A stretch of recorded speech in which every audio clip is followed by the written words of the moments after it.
마켓 시그널 시작합니다. 일단 주말 사이에 뉴욕 증시는 혼조세로 다시금 마감을 하는 모습이었습니다. 투자 심리가 빅테크로 쏠리는 모습들 확인할 수가 있었는데요. 주말 사이에 또 소식 한 가지가 전해졌죠. 이스라엘이 이란의 보복을 단행을 했는데 과연 이 부분이 시장에 어떤 영향을 줄지 이번 주 내내 지켜보셔야 될 것 같습니다. 네, 이번 주 주요 경제 지표 발표와 함께 빅테크들의 실적까지 대거 발표가 준비돼 있는데 주말 사이 전해졌던 지정학적 리스크, 이번 주 시장에는 어떤 영향력을 줄 수 있을지 이 부분 먼저 진단을 해보도록 하겠습니다. 이번 시간에는 홍현익 세종연구소 수석연구위원과 함께 전화 연결로 실시간 상황을 바로 점검을 해보도록 할 텐데요. 위원님 나와 계실까요?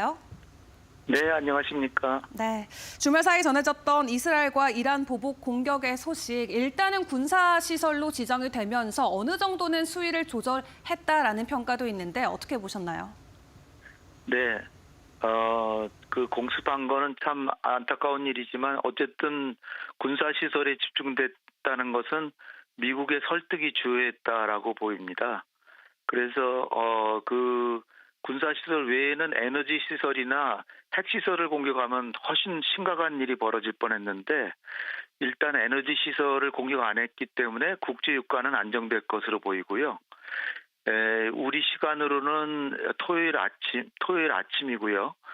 현지 시간으로는 토요일 새벽인데 100대 정도의 드론과 그 항공기를 이용해서 전투기를 이용해서 요르단을 건너서 이라크 지역에서 그 테헤란을 포함해서 3개 도시 약 20곳의 타겟을 겨냥해서 공격을 했는데요. 대부분 공격한 곳은 다 군사시설이고 그래서 그 에너지 시설, 우리가 걱정하는 국제 유가에 관련 있는 에너지 시설 공격 안 했고 핵시설도 안 했기 때문에 그 미국의 어떤 그 압박과 설득이 상당히 주요했다. 특히 블링컨 국무장관이 이스라엘을 방문하고 미국에 도착한 직후에 벌어졌습니다. 그러니까 미국이 상당히 이스라엘을 설득하는 데 성공했다. 이렇게 보여집니다. 네, 일단은 에너지 시설을 피해갔다는 것만으로도 일단 경제적으로 큰 타격은 없을 수 있다 말씀을 주셨는데 이번 공습 이후로 주변국들의 반응과 국제사회의 반응도 궁금합니다. 어떻게 평가하고 있을까요?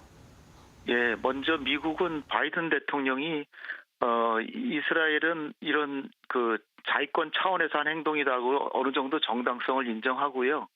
그러면서 이것이 마지막 공격이 되길 바란다.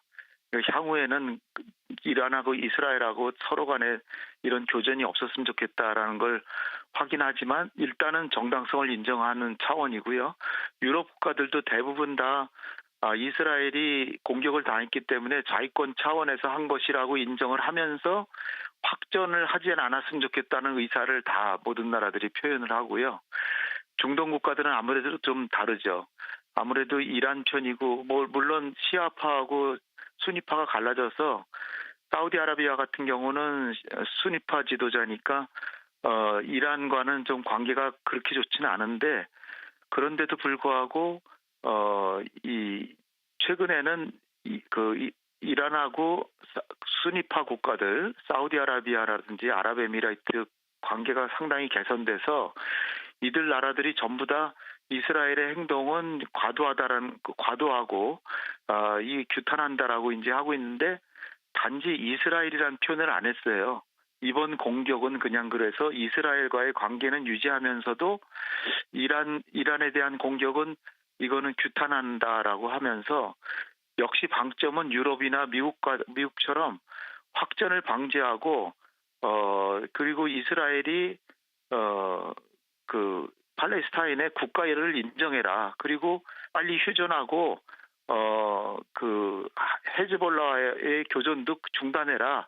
이런 향후에 그 전쟁이 더 확대되지 않고 이스라엘이 공격하지 말라는 데 방점을 두고 전부 그 코멘트를 했습니다.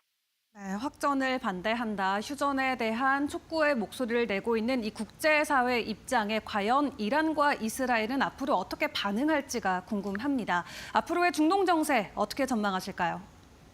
네, 이제 공은 이란 쪽으로 넘어왔습니다. 근데 이란의 최고 지도자 하메네이가 이 과거처럼 뭐 피해 보복이라든지 엄청나게 즉각적으로 보복하라 뭐 이런 지시를 하진 전혀 않았고요. 오히려 이란 국민들이 안정된 생활을 할 수 있도록 보장해라. 그 이란 국민들이 평화롭게 살 수 있는데 신경을 오히려 써라. 그러니까 국내 문제에 오히려 신경을 쓰는 듯한 얘기를 했어요. 최고 지도자 얘기가 제일 중요하고, 두 번째로는 군에서도 이스라엘은 네타냐후는 자기가 소기의 목적을 다 달성했다 그러니까 추가 공격은 하지 않겠다는 걸 시사했고요. 거기에 대해서 이란의 군도 반응이 굉장히 중요하잖아요. 근데 이란 군도 이스라엘의 공격을 대부분 막아냈다. 별 피해가 없었다라고 하니까, 만약에 이란이 바로 보복을 한다 그러면은 엄청난 피해가 있었다고 하면서 막 분개하는 그런 성명을 낼 텐데, 별 피해가 없었다. 우리는 다 막아냈다. 이런 식으로 대응하고 있다고 하는 것은 조만간에 그 보복할 가능성 상당히 희박해졌다 이렇게 보고요.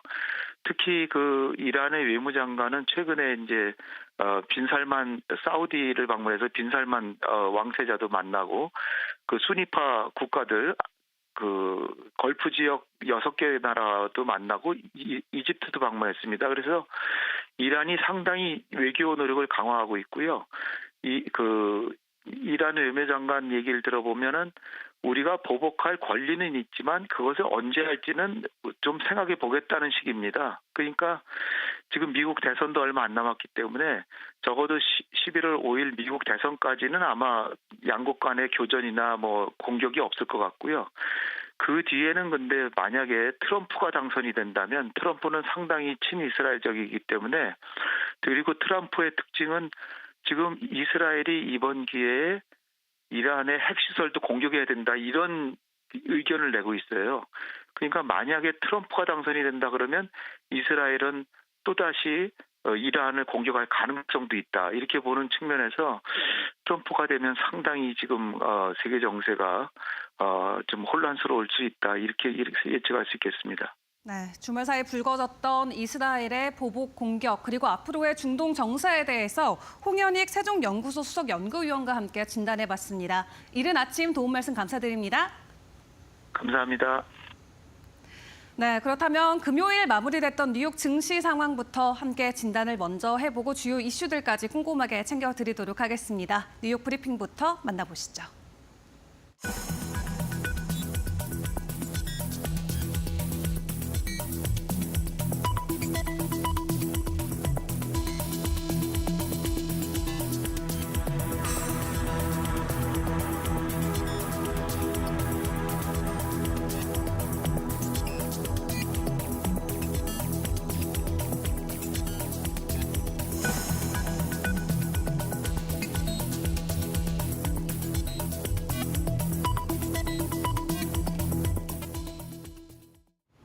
뉴욕 증시 마감 상황 그럼 짚어보도록 하겠습니다. 주말 사이에 3대 주요 지수 혼조세로 마감을 했습니다. 다우와 나스닥 지수 하락을 했고요. 다우 S&P 500 지수 하락을 했고요. 나스닥 지수 홀로 0.56% 강세를 보였습니다. 주말 사이에 또 이스라엘이 이란에 대한 보복을 감행한 만큼 과연 이런 불안정성이 월요일장 이번 주 시장에 영향을 미칠지는 지켜보셔야 될 것 같은데요. 그동안 시장에 좀 불안감으로 작용을 했었던 미 10년물 국채금리, 10년물 국채금리가 4.25% 수준에서 그래도 4.24% 수준으로 내려오면서 안정을 찾은 점이 투자 심리에 나름대로 긍정적인 역할을 해주고 있다라는 점은 참고하실 필요가 있겠습니다. 그렇다면 중동 불안에 대한 이슈들 간략하게 점검해 보도록 하겠습니다. 여러 가지 코멘트들이 나와 있는데요. 일단 이스라엘이 이란에 대한 보복을 감행하면서 일부 군사시설과 최소 장교 4명이 사망한 것으로 전해졌고요. 이에 대해서 이스라엘 총리, 우리는 약속을 지켰고 목표를 달성했다라는 이야기 내놨습니다. 이번 공격은 미국에도 사전에 계획이 통보된 것으로 보여지고 있고요. 바이든 대통령 이게 끝이길 바란다는 그런 입장을 발표한 바 있습니다.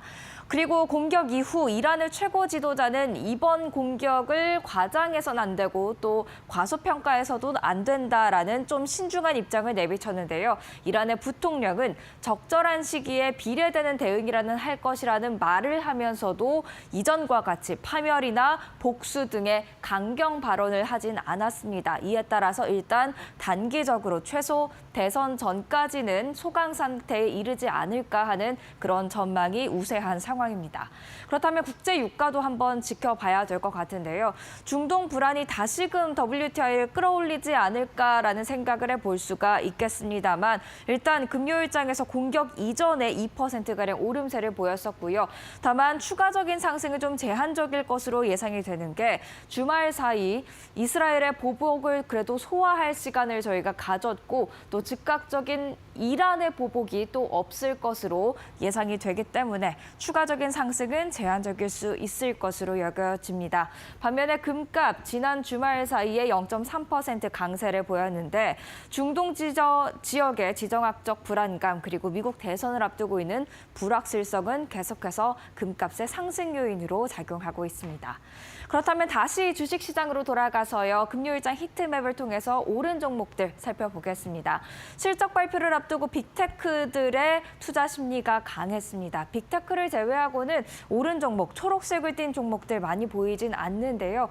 M7 종목 일제히 상승했고요. 그 가운데서도 테슬라가 3% 이상 상승했는데 빅테크 실적 발표를 앞두고도 훈풍 이어나가고 있는 모습들이죠. 계속해서 다음 장 통해서 내용 살펴보도록 하겠습니다. 애플이 일단 0.36% 올랐는데 최근 들어서 아이폰 16에 대한 소음들이 계속 들리고 있습니다.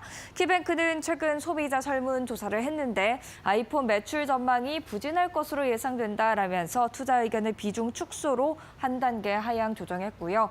엔비디아 0.81% 강세를 보였습니다. 장중에 애플의 시가총액을 넘어서면서 시총 1위 기업에 오르기도 했었는데 종가 기준으로는 2위로 마감을 했죠. 그렇지만 시총 격차는 계속해서 줄여나가고 있습니다. 엔비디아가 과연 다시 세계에서 가장 비싼 기업이 될 수 있을지 지켜보시고요. 테슬라 주말 사이에 3% 이상 상승했는데 트럼프 당선 시 좀 위태로워질 수 있다. 중국 사업 중심으로 이런 기사가 월스트리트저널에 올라와 있습니다. 최근 들어서 일론 머스크 테슬라 CEO가 트럼프 전 대통령과 너무 가까운 그런 사이를 유지하고 있다 보니까 트럼프가 당선되고 대중관세, 대중무역 전쟁이 다시 한번 부각이 된다면 이 테슬라의 중국 사업부 쪽에서 좀 위험이 감지될 수 있다라는 게 월스트리트저널의 기사였습니다. 그렇다면 이어지는 어닝 시즌 이번 주 빅테크들의 실적 발표 대거 예정이 되어 있는데요. 일단 알파벳이 현지 시간 기준 29일 시작을 하고요. 그 다음 날 마이크로소프트와 메타, 또 바로 그 다음 날 애플과 아마존이 실적 발표를 이어가게 됩니다. 과연 이 실적 훈풍들이 이어지면서 증시 전반에 훈풍을 작용할 수 있을지 체크해 보실 필요가 있겠고요. 금요일장에서 실적을 공개한 기업들 희비가 좀 엇갈리는 모습들도 있었는데 주가 한번 살펴보도록 하겠습니다. 계속해서 다음 장 한번 보시죠. 네, 이어지는 어닝 시즌 HCA 헬스케어가 금요일장에서 8% 이상 하락을 했는데요.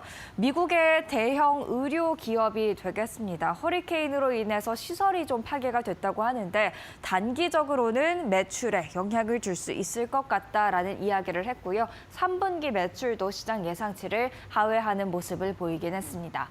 방산주죠. L3 해리스 테크놀로지스 금요일장에서 3.54% 강세를 보였는데 3분기 호실적 기록했고요. 가이던스도 상향 조정을 했습니다. 그리고 데커스 아웃도어, 어그부츠 그리고 호카를 판매하고 있는 의류 브랜드가 되겠습니다. 3분기 매출과 주당 순이익 모두 예상치를 상회하면서 주가 상방 압력 받았죠. 10% 이상의 급등세를 나타냈습니다. 그리고 이슈 있는 종목들도 몇 가지만 짚어보겠습니다. 일단 스피릿 에어라인이 15% 이상 상승하는 모습이었습니다. 인력 감축을 예고했고요. 그리고 또 비행기 23대를 5억 1,900만 달러에 매도하겠다라면서 현금을 어떻게 창출해낼 것인가에 대한 그런 이야기들 계속해서 나오고 있습니다. 주가에 상승 압력으로 작용했고 타페스트리와 카프리는 같이 보셔야 될 것 같습니다.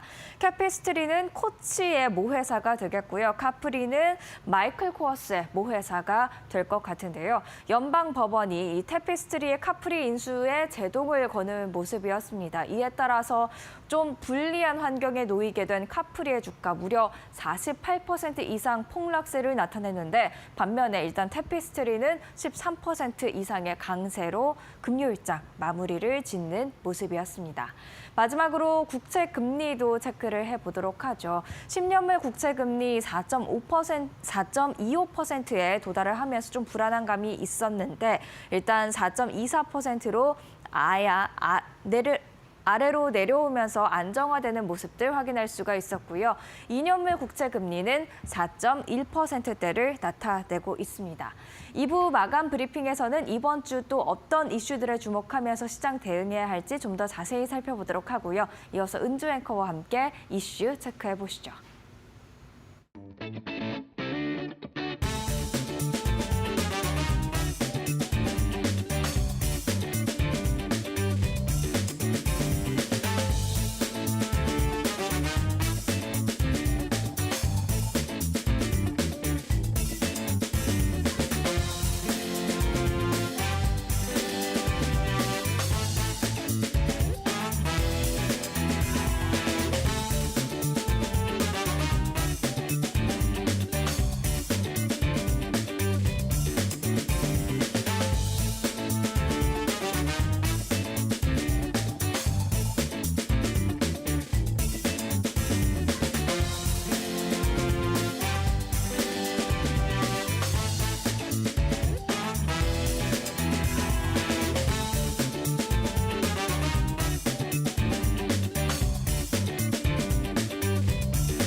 네, 주말 사이 있었던 주요 외신 헤드라인 함께 확인해보는 머스노우 5 시간입니다.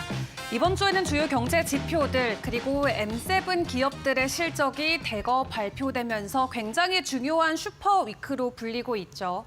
또 여기에 여러 경제학적 그리고 정치학적 이슈들까지 맞물리면서 이번 한 주 동안의 변동성은 꼭 주의를 해보셔야 될 것 같습니다.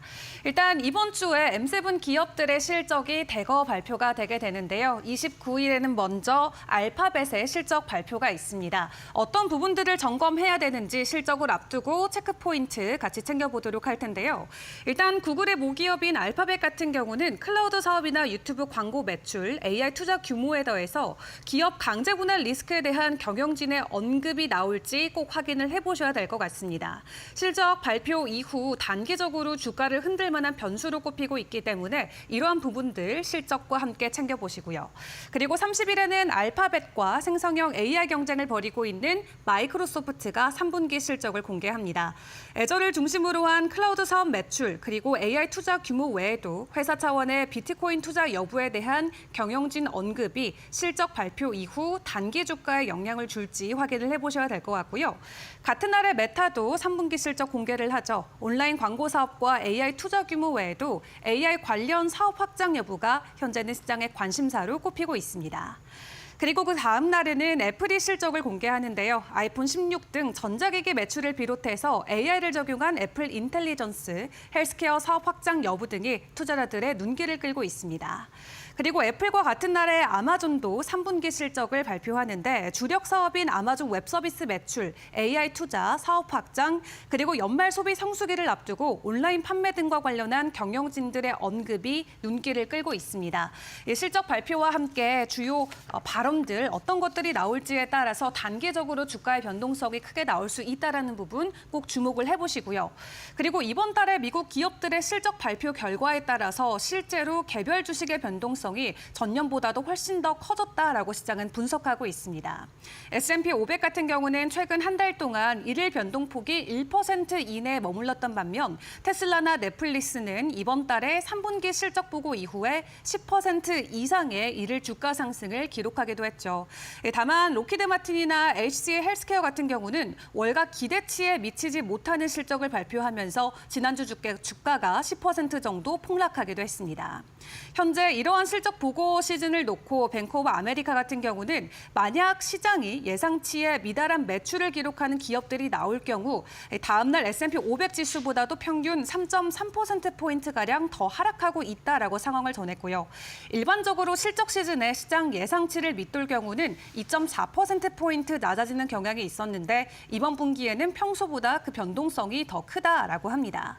그리고 반대로 예측치를 웃돌 경우도 마찬가지인데요. 시장의 기대치를 상회하는 경우 기존에는 1.5%포인트 상승하는 데 그쳤다면 이번 보고 시즌에는 2.7%포인트나 오르면서 변동성이 크게 늘고 있습니다.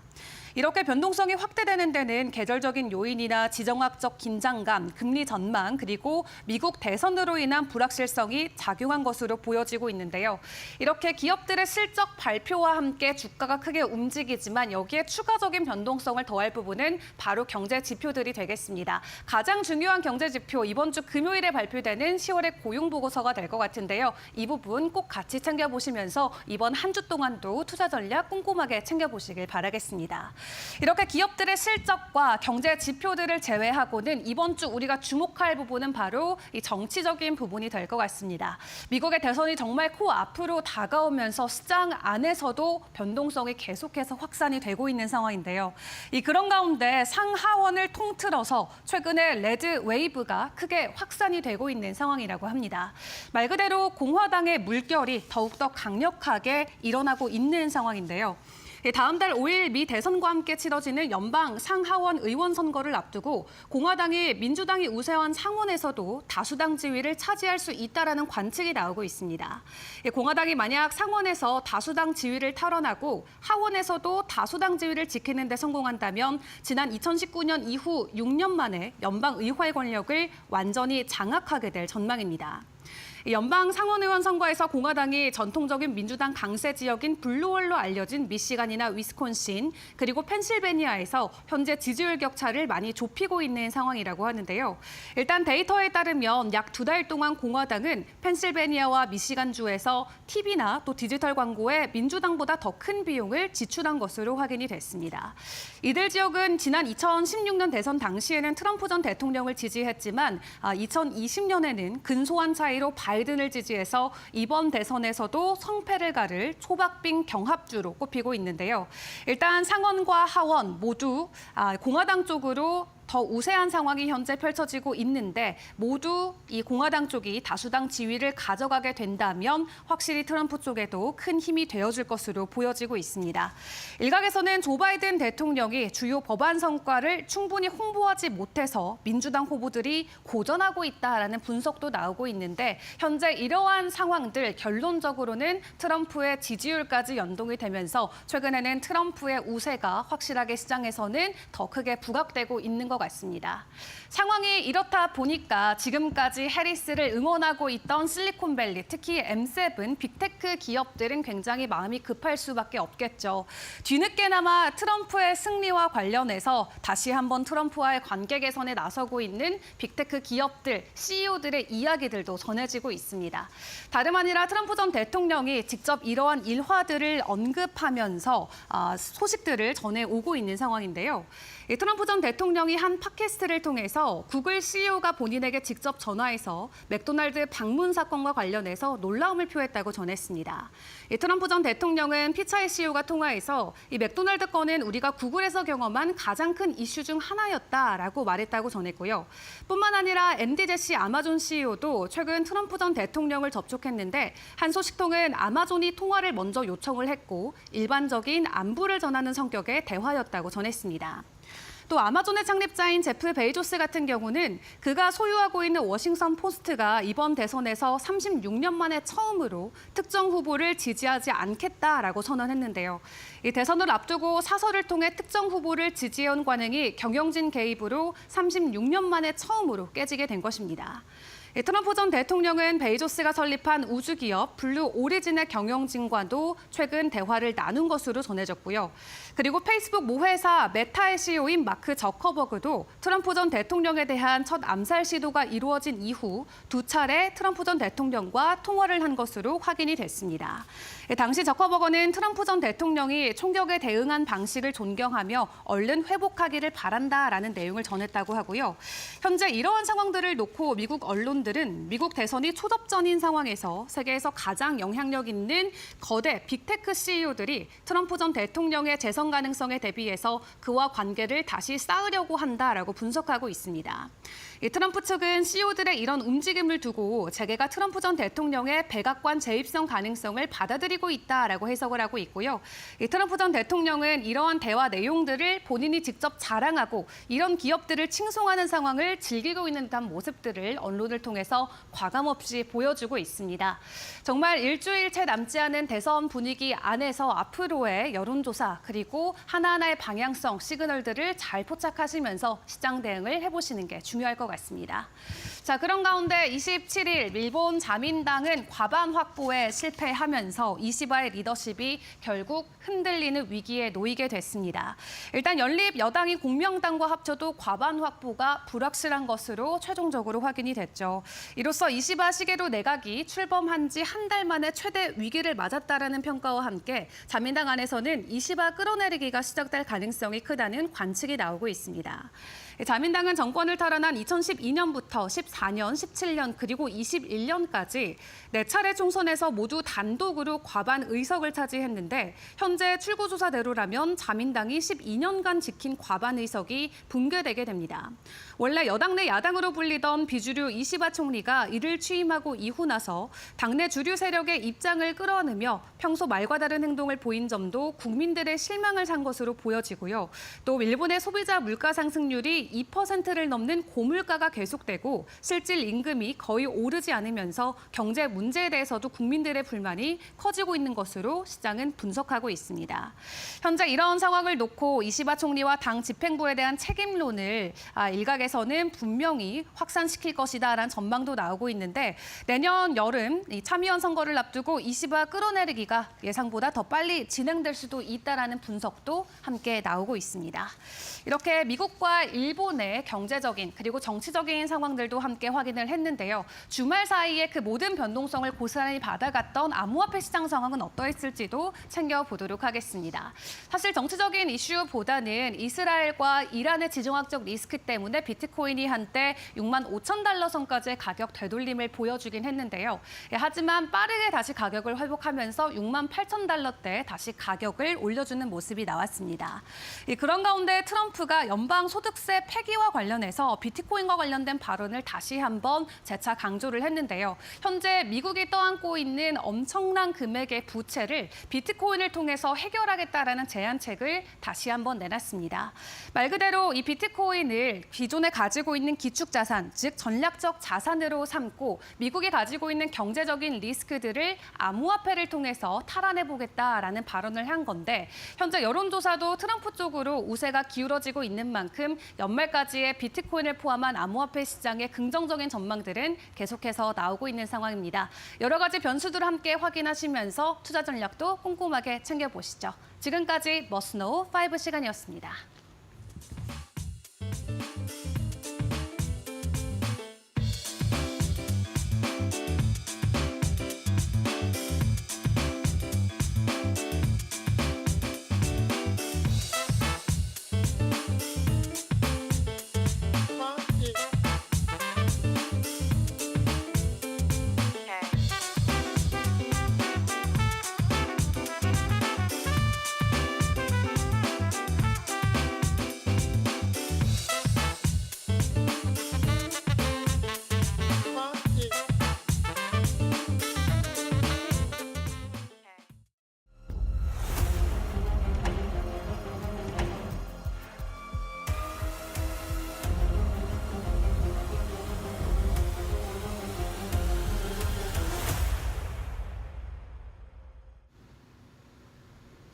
안녕하세요. 매드토크 신입사원입니다. 오늘의 주제는 미시간대 소비자 심리지수, 맥도날드 양파 사태, 도널드 트럼프 로건 팟캐스트 출연, 피트 까도 양파입니다.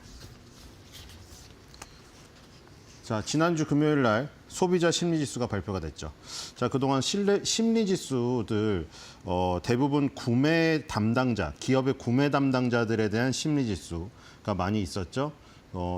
예를 들어서 S&P 글로벌에서 발표되는 혹은 ISM에서 발표되는 구매 공급자 관리 지수, PMI 지수, 이것도 심리 지수죠. 심리를 물어보는 건데 누가 대상이냐, 그리고 주체가 S&P 글로벌이냐, ISM 구매 공급 관리자 협회냐에 따라 나눠지죠. S&P 글로벌에서 발표되는 거나 아니면은 지금 ISM에서 발표되는 것이나 기업의 구매 공급 관리자를 대상으로 하는 심리 지수라는 것이고요. 50일 기준으로 했었죠. 그리고 연준에서 하는 것들이 있었죠. 필라델피아, 시카고, 그다음 뉴욕 이렇게 있었죠. 거기에 제조업 심리 지수가 있었죠.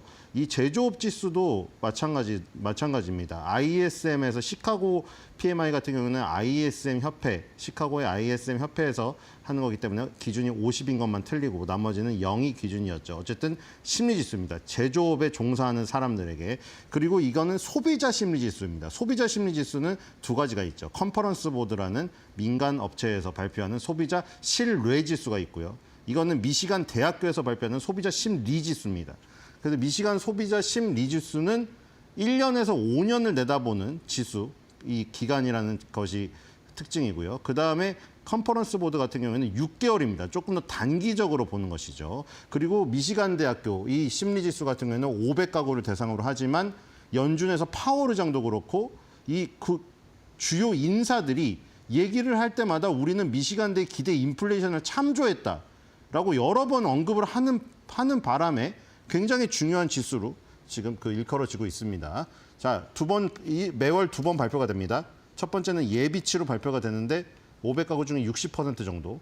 그다음에 이제 40%를 합쳐서 최종치는 금요일 날 또 다음 주 금요일 발표가 됩니다. 마지막 주 금요일이요. 그래서 지금 일단 70.5가 나왔습니다. 굉장히 좋게 나왔고요. 자, 지금 70.1 대비해서 상회하는 지금 추세로 나왔습니다. 뒤로 가겠습니다.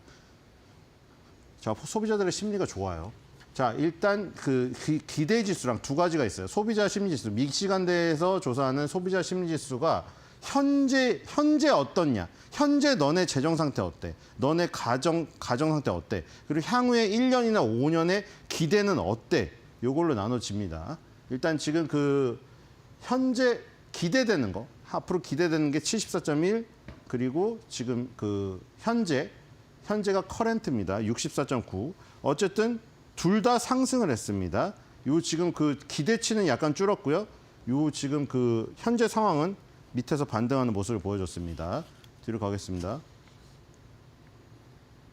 자, 그리고 지금 컨퍼런스 보드 기대 인플레이션이죠. 지금 기대 인플레이션 1년하고 5년, 10년이 있습니다. 기대 인플레이션 1년 같은 경우는 2.7로 떨어졌고요. 5년에서 10년은 3.0입니다. 파월 의장도 여러 번 얘기했듯이 미시간대의 기대 인플레이션을 참조해서 인플레이션이 잡혔는지 안 잡혔는지 판단한다고 했기 때문에 미시간 대학교가 500가구지만 1940년대부터 굉장히 역사가 깊고 심층적으로 분석을 하기 때문에 이렇게 파월 의장도 지금 참조하는 지표가 됐습니다. 자, 1년 기대 인플레이션이 2.7로 내려갔죠. 기대 인플레이션이 내려갔다는 것은 인플레이션 이제 물가 상승이 덜 할 것이라는 지금 기대가 있는 것이고요. 5년, 10년으로 봤을 때는 3% 정도. 이것도 좀 빠졌죠. 어쨌든 기대 인플레이션은 지금 하락을 하고 있다. 물가 안정을 지금 목표로 하고 있는 연준에게 기대 인플레이션 하락 미시간대 이 자료는 굉장히 긍정적으로 받아들일 가능성이 큽니다. 소비자들이 인플레이션이 안 될 것으로 바라보고 있네 하면서 좀 안정되고 있나 이렇게 판단할 수 있겠죠. 뒤로 가보겠습니다.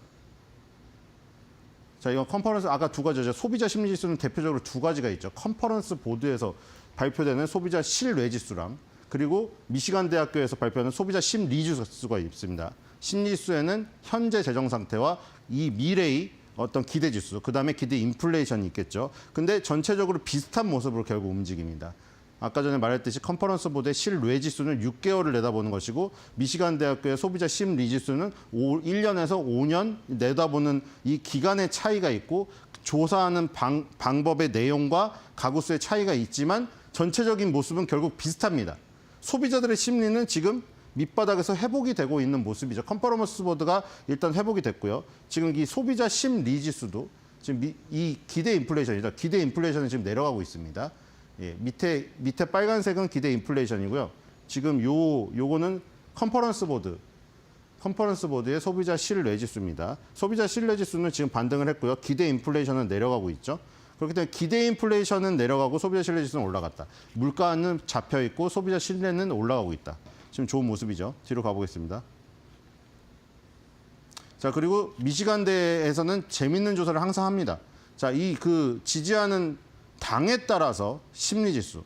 기본적으로 이제 뭐 우리나라도 뭐 아예 보시면은 뭐 아예 무당층을 떠나가지고 아예 정치에 관심이 없는 사람들은 대선에도 평생 투표를 안 해요. 그렇죠? 대선 투표율 자체가 90%가 안 나옵니다. 그러니까 나머지 한 뭐 대선 투표율 80% 겨우 나올까 말까 하죠. 20, 30%는 아예 정치에 관심이 없고요. 평생 투표 한 번 안 하고 삽니다. 근데 그런 사람들에게는 뭐 그 무슨 뭐 누가 당선되고 때라 소비가 아무 상관이 없어. 그대로 뭐 내가 소비가 가난해서 안 했으면 안 했고 부자였으면 계속 부자로 소비를 합니다. 그런데 이 정치에 굉장히 그 관여층들은 거기에 영향을 많이 받아요.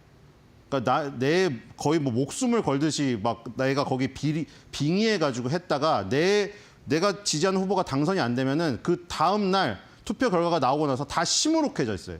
한 며칠 갑니다. 일주일 동안 시무룩해서 그 쳐다보도 보기 싫고, 그렇죠. 정치면 쳐다도 보기 싫고, 내가 지지하는 후보가 안 됐기 때문에 거의 경멸의 대상으로 봅니다. 그러니까 소비도 안 해요. 너무 짜증이 나고 이제 막 다 시무룩해가지고 아무 일도 손에 안 잡히고, 그렇죠. 한 일주일 동안 그러죠. 여기에 그런 결과가 미시간대 소비자 신뢰지수, 심리지수 안에 있습니다. 지지하는 당의 후보에 따라. 그래서 우리가 지금 이걸로 뭐 대선 판도도 읽어볼 수가 있겠죠. 이 지금 민주당을 지지하는 후보, 민주당 후보를 지지하는 소비자들의 심리입니다. 지금 떨어지고 있어요. 그리고 공화당을 지지하는 후보들의 심리가 올라가고 있어요. 그러니까 이건 무슨 얘기냐? 민주당을 지지하는 후보들은 지금 해리스의 지지율이 떨어지는 모습이나 지지율 없었다는 사람도 있는데, 어쨌든 간에 전체적인 대선 지지율이 떨어지는 모습을 보니까 자기도 소비 여력이 떨어지는 거예요. 소비할 마음이 떨어지고 있는 거고, 공화당은 트럼프가 가능성이 있나 하니까 소비하고 싶은 마음이 욕구가 올라오고 있는 거예요. 지금 이게 지금 심리에도 이렇게 반영이 된다는 거. 그래서 공화당원들의 정서가 더 올라가고 있다는 것은 트럼프가 조금 더 유리하다는 이 지금 판세를 요 소비자 심리지수에도 지금 반영이 돼서 읽을 수가 있다. 그리고 지금 그 해리스가 대통령에 취임할 것으로 예상하는 소비자 비율이 지난달에 63%였는데 10월 달에 57%로 지금 감소한 상황입니다. 아직도 지금 해리스가 대통령으로 취임한다는 예상 소비자 비율이 57%로 반을 넘고 있지만, 미시간대의 500가구 대상으로 한 조사에서는. 근데 이제 비율이 지난달보다 한 6% 지금 빠졌다는 거죠. 그리고 지금 여기가 중요하죠. 여기 지금 이게 8% 정도 오른 겁니다. 그러니까 공화당 후보 트럼프를 지지하는 소비자들이 지금 약간 마음이 즐거워져가지고 소비를 더 지르고 있다는 거. 지르거나 더 지르고 싶다고 답변을 했다. 이렇게 보시면 되겠습니다. 뒤로 가보겠습니다. 자, 그리고 맥도날드 사태입니다. 자, 맥도날드 사태가 지금 점점 더 커지고 있죠. 지금 콜로라도 공장에서 양파 때문에 지금 벌어졌다고 지금 얘기가 나오고 있는데요. 이 지금 맥도날드의 이 5일 동안 그 하락한 것은 2022년 3월 달 이후에 처음입니다. 코로나 이후에요. 그러니까 이 지금 굉장히 안정적인 맥도날드의 주가에 엄청난 영향을 끼친 사태라고 볼 수가 있겠죠. 자, 지금 그 지역별로 보시면은 이 서부 쪽에 지금 몰려 있습니다. 지역별로 보면 서부 쪽에 지금 몰려 있는데 콜로라도를 기점으로 해가지고 주변에 몰려 있습니다. 지금 일단 전국적으로 약 100만 대의 쿼터 파운드가 판매된 것으로 얘기 나오고 있고요. 대부분 질병이 서부 지역에서 발견됐습니다. 일단 지금 양파인데 이게 원래 박테리아를 죽이는 175도에서 조리가 되기 때문에 이 햄버거에서 대장균 박테리아는 다 죽는데, 문제는 생양파입니다. 생양파가 들어가기 때문에 거기서 지금 발견된 것으로. 근데 이게 또 문제가 그 미개척 이주 노동자들의 유입을 면밀히 조사할 필요성이, 지금 이민자 문제가 굉장히 커지고 있거든요. 그러니까 이민자라고 하면 안 되겠죠. 우리나라에서 이민을 가는 사람도 있잖아요. 정상적으로. 불법 이민자들이 경찰을 두들겨 패고, 그렇죠? 불법 이민자들이 취직해서 일하다가 뭐 이런 오염을 시키고, 이런 문제가 대선의 가장 중요한 이슈로 떠오르고 있기 때문에 맥도날드 사태가 또 어떻게 영향을 미칠지 지켜봐야 될 것 같습니다. 뒤로 가보겠습니다. 자, 델러스 연준 제조업 설문조사 있고요. 포드 자동차 및 온세미 실적 발표 월요일 날 있습니다. 뒤로 가보겠습니다. 화요일 날은 소매재고, 도매재고, 국제무역 적자, S&P 코어로즈 케이스 실러주택가 가격지수 있고요. 채용 공고 나옵니다. 주택가격지수 나오고 소비자 신뢰도 있고 구글부터 시작해서 노바티스, 어드밴스드 마이크로, 맥도날드, 치폴레 뭐 엄청나게 많아요. 페이팔 실적 발표 나오고요. 수요일입니다. 네, ADP 고용 보고서 나오고 중요한 거 많이 나오죠. 마이크로소프트, 메타, 일라이릴리, 캐터필러 대단합니다. 스타벅스까지, 암젠 실적 발표 쭉쭉쭉 나오고요. 뒤로 가보겠습니다. 자, 개인 소비 지출의 물가 지수에 중요한 지수표 너무 많이 나오죠, 지금. 자, 연준이 가장 참조한다는 개인 소비 지출 나오고 애플, 아마존, 마스터카드, 머크, 지금 컴캐스트, 코노코필리스, 브리스톨 마이어스, 스킵, 인텔 실적 발표합니다. 자, 각 분야의 1, 2등, 3등 기업들 다 나오네요, 지금. 실업수당 청구건수 목요일날 맨날 나오는 것이고 금요일날 고용보고서 제일 중요한 거 나오죠. S&P 글로벌 제조업 PMI 아까 말한 거 S&P 글로벌에서 발표하는 제조업 분야의 PMI 지수가 나옵니다. 제조업 서비스업, ISM, 제조업 서비스업 양쪽에 다 4개씩 있죠. 그러니까 2개씩 4개가 나오고요. 엑스모빌, 쉐브론 실적 발표 있고 건설 지출 나옵니다. 이번 주에 중요한 연준이 보고 있는 지금 연준의 금리 인하냐 인상이냐 결정을 앞두고 고용 물가 지표에다가 다 나옵니다. 지금. 자, 아까 전에 말씀드린 지난주 금요일에 미시간대 심리지수에서 1년치, 5년치를 예상치를 지금 뭐 알아봤다고 하면은 거기에 이제 세부 지표들이 계속해서 나오기 때문에 굉장히 중요합니다. 자, 뒤로 가보겠습니다. 자, 실적 발표가 완전히 꽉 차 있고요. 아주 중요한 회사들 너무 많아요, 지금. 그렇죠? 매그니피센트 세븐에 속해 있는 회사들도 많고요. 지금 이번 주에 실적을 눈여겨봐야 될 것으로 생각이 됩니다. 뒤로 가보겠습니다. 자, 트럼프는 조 로건 지금 팟캐스트에 출연했습니다. 자, 팟캐스트에 왜 해리스는 팟캐스트를 이렇게 안 파는지 모르겠어요. 그 민주당하고 진보 쪽인데 팟캐스트를 더 선호할 줄 알았더니면 팟캐스트는 트럼프가 더 많이 출연하고 있어요. 일단 조 로건은 약간 트럼프 편입니다. 자, 일단 지금 그 코미디언 출신이고요. 지금 저번에 거기도 지금 트럼프만 나왔죠. 제가 왜 해리스는 거기 안 나오냐고 댓글에 해리스 나오라고 지금 다 댓글 달렸다고 그때 말씀드렸잖아요. 근데 지금 아직도 안 나왔습니다. 자, 조 로건에서 나와가지고 여러 가지 말을 했는데요. 중요한 얘기들만 보겠습니다. 자, 일단 이게 가장 이슈죠, 지금. 소득세를 없애버리겠답니다. 소득세를 폐지한다는 게 지금 공약이거든요. 지금 어마어마한 공약이죠. 지금 세금을 다 폐지하겠답니다. 미국인들 아메리카 강인한 아메리카로 돌아가자가 트럼프의 모토잖아요. 그러니까 소득세를 없애버리면 그럼 그 세금을 어떻게 하겠느냐. 다른 나라의 관세 매겨서 그걸 하겠다. 그러니까 미국인들이 열광하는 이유는 알겠죠. 이게 진보냐 보수냐 짜서 우리나라도 일단 돈을 준다고 하면은 기본적으로 좋아할 수밖에 없어요. 혹은 소득세를 깎아준다고 하면. 물론 자기의 신념에 따라 투표를 하겠지만 일단 소득세를 아예 없애줘가지고 경기도 어려운데 나 세금 면제해주겠다. 이러면 안 좋아할 사람이 없어요. 지금 소득세를 폐지하겠답니다. 그리고 다른 나라한테 관세를 막 100%, 200% 매겨가지고 그 국민들을 코주머니에서 털어갈 거를 남의 나라에서 빼오겠대요. 그리고 뭐 아메리카 이러니까 다 몰리는 거예요, 이게 지금. 자, 그래서 도널드 트럼프 물론이죠. 왜 안 되나요? 이렇게 얘기했습니다. 뒤로 가보겠습니다. 진심이랍니다. 자, 그리고 트럼프에 대한 그 얘기 있잖아요. 뭐 푸틴이 뭐 뒤에서 지원해가지고 러시아 게이트 어쩌고저쩌고 다 그거는 부패한 주류 언론들이 하는 얘기다. 사기다라고 했고요. 그다음에 이게 지금 가장 지금 이슈죠. 불법 이민 이거 뭐 장벽 세우고 이거 있죠. 지금 민주당이 불법 이민에 찬성하는 이유에 대해서 다음과 같이 말했습니다. 물론 해리스는 불법 이민에 찬성하는 게 아니라고 반론을 했습니다. 그렇죠? 그거는 오히려 우리가 정책을 냈는데 트럼프랑 공화당에서 반대해서 안 됐다. 지금 우리도 맞는 정책이 있다. 이렇게 얘기했어요. 자, 어쨌든 민주당이 불법 이민에 찬성하는 이유에 대해서 다음과 같이 말했답니다. 그들은 우리나라를 싫어하거나 멍청하거나 표를 사고 싶어 합니다. 3가지 중 하나라고 합니다. 트럼프의 주장이에요, 물론. 뒤로 가겠습니다.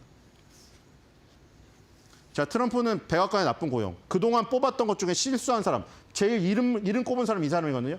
켈리 이 사람이 나중에 나와가지고 트럼프가 뭐 퇴역 군인들이나 이런 거 뒤에서 뒷담화 같다. 이래서 까발려가지고 지금 트럼프가 열받았어요. 그래서 난 그 사람 잘못 뽑았다. 이런 사람들 안 뽑고 싶다. 다시 이렇게 얘기했고요.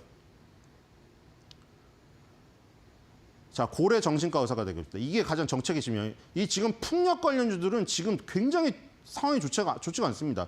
이 지금 다들 얘기하는 게 사실은 스코틀랜드의 트럼프가 그 엄청나게 멋있는 해안가에 그 골프장을 소유하고 있잖아요. 그래서 거기에 풍력 발전을 스코틀랜드 정부에서 풍력 발전, 해상 풍력을 거기에다가 엄청나게 지금 저기 하고 밀어주고 있기 때문에 그 소리가 시끄럽다. 골프장에서 치는데 시끄럽다. 그래서 그런다는 얘기가 있는데 트럼프는 아니 나는 고래를 위한다. 고래가 다 죽고 있다. 그러니까 환경론자들은 고래가 그것 때문에 죽을 리는 없다고 하지만 트럼프는 주장하고 있습니다. 고래가 다 죽는다. 너네는 왜 고래를 죽이냐. 나는 고래 정신과 의사가 될 거다. 이렇게 얘기했습니다. 자, 그리고 개빈 뉴섬 주지사도 얘기했죠. 지금 샌프란시스코 뭐 난리죠. 뭐 불법 미민자고 마약하고 막 돌아다니고 난리잖아요. 거기. 그래서 그거는 누가 했느냐. 그건 바이든 정부랑 개빈 뉴섬 주지사가 다 난리를 쳤다. 그 시진핑하고 이 지금 그 샌프란시스코 주지사하고 친해요. 거의 뭐 약간 협력 관계입니다. 그래서 시진핑을 위해서 샌프란시스코를 청소한 개빈 뉴섬을 비난했다. 네, 돌려서 쳤습니다. 뒤로 가보겠습니다. 자, 그리고 이란 헤즈볼라 하마스는 이 이란에서 석유를 구매해주지 않으면 이건 다 그러니까 하여튼 이란 원유를 완전히 막아버리겠답니다. 지금 이제 지금 대통령이 되면은 이란을 더 압박할 것이다. 뒤로 가보겠습니다. 자, 이거는 저기입니다. RFK 주니어가 계속 그 케네디 주니어 가문이 민주당 쪽이었는데 지금 여기 합류했잖아요. 근데 지금 제약회사에도 지금 안 좋은 영향이 있을 수가 있습니다. 우리가 뭐 기적의 치료제, 기적의 항암제, 그리고 어린이들 맞는 백신 이거 보고 백신을 못 맞겠는데 사실 우리나라에서 맞는 독감 백신 이런 것도 다 외국 거예요. 근데 문제는 백신이 어린이들 위해서 뭐 무슨 평화로운 이렇게 홍보하고 있는데 다 가짜라는 거예요 지금. 이 주니어 주장은. 대형 제약회사들이 다 거짓말 쳤다. 지금 무슨 일이 벌어질지 모른다. 어린이에게 이상한 영향이 있어서 어른 되면 다 몸이 이상하게 변한답니다. 그래서 지금 대형 제약사를 완전히 지금 저기로 몰아넣을, 수렁으로 몰아넣을 증거를 갖고 있다. 지금 트럼프도 지금 같이 한편이 됐기 때문에 대형 제약사에게 악재가 될 수가 있습니다. 자, 오늘 한 줄 매드평입니다. 트럼프 왈, 풍차는 고래도 정신병 들게 한다?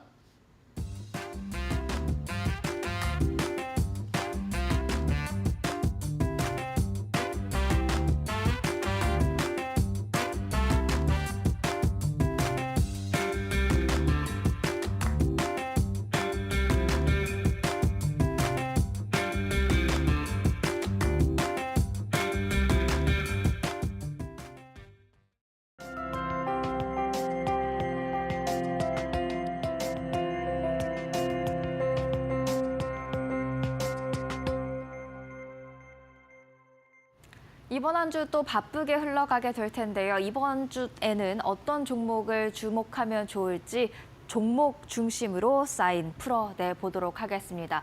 일단 지금은 가는 종목만 가는 시장인 것 같습니다. 지난 일주일 동안의 히트맵이 되겠는데요. 일주일 동안 오르고 내린 종목들 딱 특정돼 있는 모습을 확인을 할 수가 있었고요. 실적이 좋아서 오른 종목들, 또 실적이 안 좋아서 내린 종목들도 있었고 이유 불문하고 가는 종목들은 굉장히 강하게 가는데 반면에 내려도 굉장히 강하게 내리는 모습들을 확인을 할 수가 있었습니다. 그렇다 보니까 지금은 종목 선택을 굉장히 잘해야겠다라는 생각이 들더라고요. 그래서 이번 주 어떤 종목에 주목하면 좋을까라는 생각을 해봤는데 일단은 무조건 빅테크는 예의주시하셔야 될 것 같습니다. 이번 주 대거 실적 발표에 나서기 때문이죠. 가장 먼저 스타트를 끊는 건 알파벳입니다. 알파벳의 실적과 관련해서는 검색 매출이 두 자릿수 성장을 나타내는지, 유튜브 매출 성장이 약해지진 않는지, 또 구글 클라우드가 기대치를 충족시키는지 이 세 가지에 주목을 하면서 실적 바라보셔야 될 것 같습니다. 바로 그 다음 날에는 마이크로소프트와 메타가 실적 공개하는데요. 마이크로소프트는 애저를 그리고 메타는 AI가 광고 매출 성장세를 이끌었을지 이 두 가지 부분에 각각 집중하면서 대응을 하셔야겠습니다. 마지막으로 목요일에는 애플과 아마존이 실적을 공개합니다.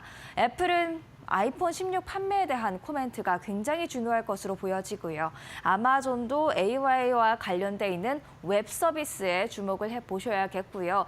또 지금 가장 큰 매출은 소매업에서 나오고 있는 만큼 소매 마진율에 대한 성장률이 어떤지도 지켜보셔야 될 것 같습니다. 한편 빅테크의 매출 성장세가 최근 들어서 둔화하는 흐름을 보이고 있기는 합니다. 하늘색선이 M7의 실적, 매출 성장세가 되겠는데요. 최근 들어서 정체되거나 조금은 하락하는 모습들을 나타내고 있는데 과연 이번 어닝 시즌에 M7은 다시금 힘을 낼 수 있을지 주목하면서 특히 실적 발표 전후로 변동성이 나올 수 있는 만큼 이 종목들에 예의주시하셔야 될 것 같고요. 소매업도 관련해서 이번 주 지켜볼 필요가 있을 것 같습니다. 대선이 다가오면 다가올수록 소매업에 대한 이야기들도 많이 나오고 있기 때문이죠. 그 이유는 바로 트럼프 전 대통령이 재임을 하게 된다면 보편 관세로는 20%, 중국산 제품에 대한 관세로는 60%를 부과하겠다라는 이야기를 했기 때문입니다. 이렇게 관세가 높아지게 된다면 지금 수입을 많이 하고 있는 소매 업체들에게는 상당한 부담이 될 수가 있는데요. 이에 따라서 웰스파고가 한번 분석을 해봤습니다. 트럼프 전 대통령이 돌아오게 된다면 소매주가 취약해지게 될 텐데 그중에서도 파이브빌로우, 타겟, 월마트, 달러트리에 대해서 주목할 필요가 있다. 조금 더 취약할 수 있다라는 이야기를 했습니다. 하지만 평균적으로 월가의 이야기를 들어보면요. 파이브빌로우와 그리고 달러트리에 대해서는 보유 의견을, 타겟과 월마트에 대해서는 매수 의견을 가지고 있는 만큼 사실 트럼프 전 대통령이 재임을 하게 된다면 또 단기적으로는 이런 소매주 흔들릴 수 있겠지만 그 가운데서도 좋은 흐름을 나타내는 소매업의 경우에는 또 반등을 이뤄낼 수 있는 그 변동성을 노리는 그런 전략도 유효할 것으로 보여지고 있습니다. 특히 타겟의 경우에는 17.7%의 추가 상승 여력이 있다고 하니까요. 한번 주목을 해보시죠. 그리고 농업주도 트럼프 전 대통령과 연결해서 생각해 볼 수가 있겠습니다. 사실 지금 농업에 대한 투자 심리 지수 굉장히 약한 편이 되겠습니다. 내년과 그 이후에 지금 트럼프 행정부 당시에 발현이 됐던 각종 세제 혜택 지원이라든가 기타 다른 지원 정책들이 만료가 될 예정이기 때문이죠. 이에 따라서 만약에 이번 대선에 트럼프 전 대통령이 돌아오게 된다면 이 정책의 연장을 기대해 볼 수가 있겠지만 민주당이 들어오게 된다면 그 경우가 아닐 수 있기 때문에 대선 불확실성에 농업 심리 지수가 굉장히 약한 모습을 나타내고 있고요. 또 재정 지수를 봐도 최근 들어서 계속해서 3달 연속 하락하는 등 재정 상태도 좀 불안하다라는 것을 확인을 할 수가 있었는데요. 이 가운데서 어떤 농업주에 주목을 하면 좋을까요? 3가지 주목해 볼 수가 있을 것 같습니다. 시나리오별로 정리를 해봤는데 공화당 수입식, 그러니까 대통령 자리에도 공화당 인물이 트럼프 전 대통령이 되겠죠. 그리고 의회도 공화당이 싹 가져가게 된다면 캐터필러와 디어를 주목할 필요가 있다는 게 월가의 분석이 되겠습니다. 캐터필러는 세계 최대 건설과 광산 장비 생산 업체가 되겠죠. 이 캐터필러는 특히 경기 인프라의 가늠자, 산업활동의 가늠자로도 알려져 있는데요. 과거 트럼프 정부가 선호했던 세제 정책에 큰 수혜를 입을 것 같다라는 코멘트가 나와 있는 상황이고요. 디어도 마찬가지로 중장비와 농기계 제조업체인데요.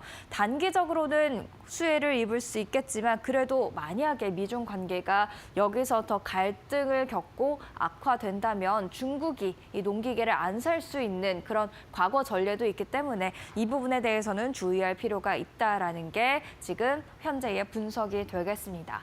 반대로 민주당 수입식, 그러니까 해리스 부통령이 대통령이 되고 의회도 민주당이 다수를 차지하게 된다면 그린플레이스, 에탄올 연료 생산 업체를 주목할 필요가 있다라는 이야기 나와 있는 상황인데요. IRA 세제 혜택에 대한 노출도가 가장 높은 종목으로 꼽히고 있기 때문에 민주당이 득세를 할 경우 수혜를 입을 수 있다라는 분석 나와 있습니다. 이번 주는 빅테크 실적 발표가 대거 예고가 돼 있고 대선 한 주 전이고 게다가 각종 경제 지표가 나오고 있기 때문에 이런 소식들에 따라서 민감도가 높은 종목들은 큰 변동성을 보일 것으로 예상이 되고 있는데요. 이에 따라서 오늘의 사인은 이렇게 정리를 해보려고 합니다. 변동성이 클 수 있는 한 주 동안 이번 주 종목 뽑기는 마켓 시그널과 함께 해보시죠. 사인이었습니다.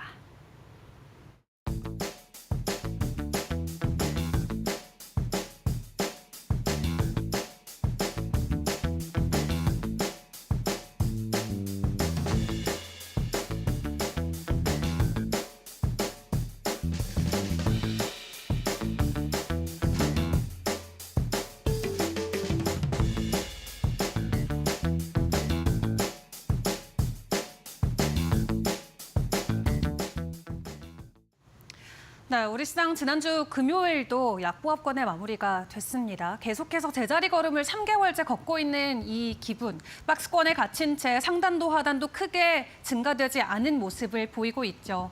그리고 지난주 금요일은 장 초반에는 나름 상승을 보였다가 장 후반에 갈수록 약해지는 전강후약의 하루를 보냈는데요. 그래도 코스피는 기관과 외국인들이 매도세를 보였지만 개인들의 매수에 힘입어서 0.09% 강보합권의 마무리를 지었고요. 코스닥 같은 경우는 장 초반에 빨간불을 켜주긴 했습니다만 후반에 갈수록 하락폭이 커지면서 1%대 지수 하락을 보이기도 했습니다. 이날에도 외국인들은 여전히 삼성전자를 매도를 했고요. 33거래일 연속 순매도를 보이면서 다시 한번 삼성전자는 신저가를 기록을 했습니다. 그러다 보니까 시가총액 비중도 계속해서 격차가 줄어들고 있는 상황인데요. 현재 SK하이닉스와 삼성전자의 시총 비중 격차가 13년 만에 최저수준까지 낮춰졌다라고 하고요.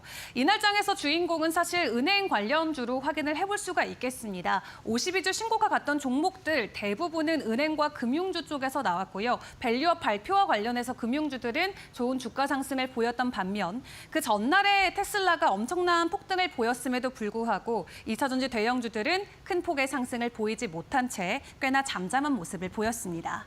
이날장 외국인과 기관들의 수급 상황도 함께 확인을 해보시면요. 이날 증시에서 긍정적이었던 은행과 금융주 위주로 담아갔던 모습을 확인을 해볼 수가 있겠고요. 사실 수급이 이렇게 부족한 가운데서도 우리는 매일매일의 오아시스를 찾아갈 수밖에 없는 상황인데 이 이슈와 섹터 단에서의 흐름들은 어떠했을지도 점검을 해보도록 하겠습니다.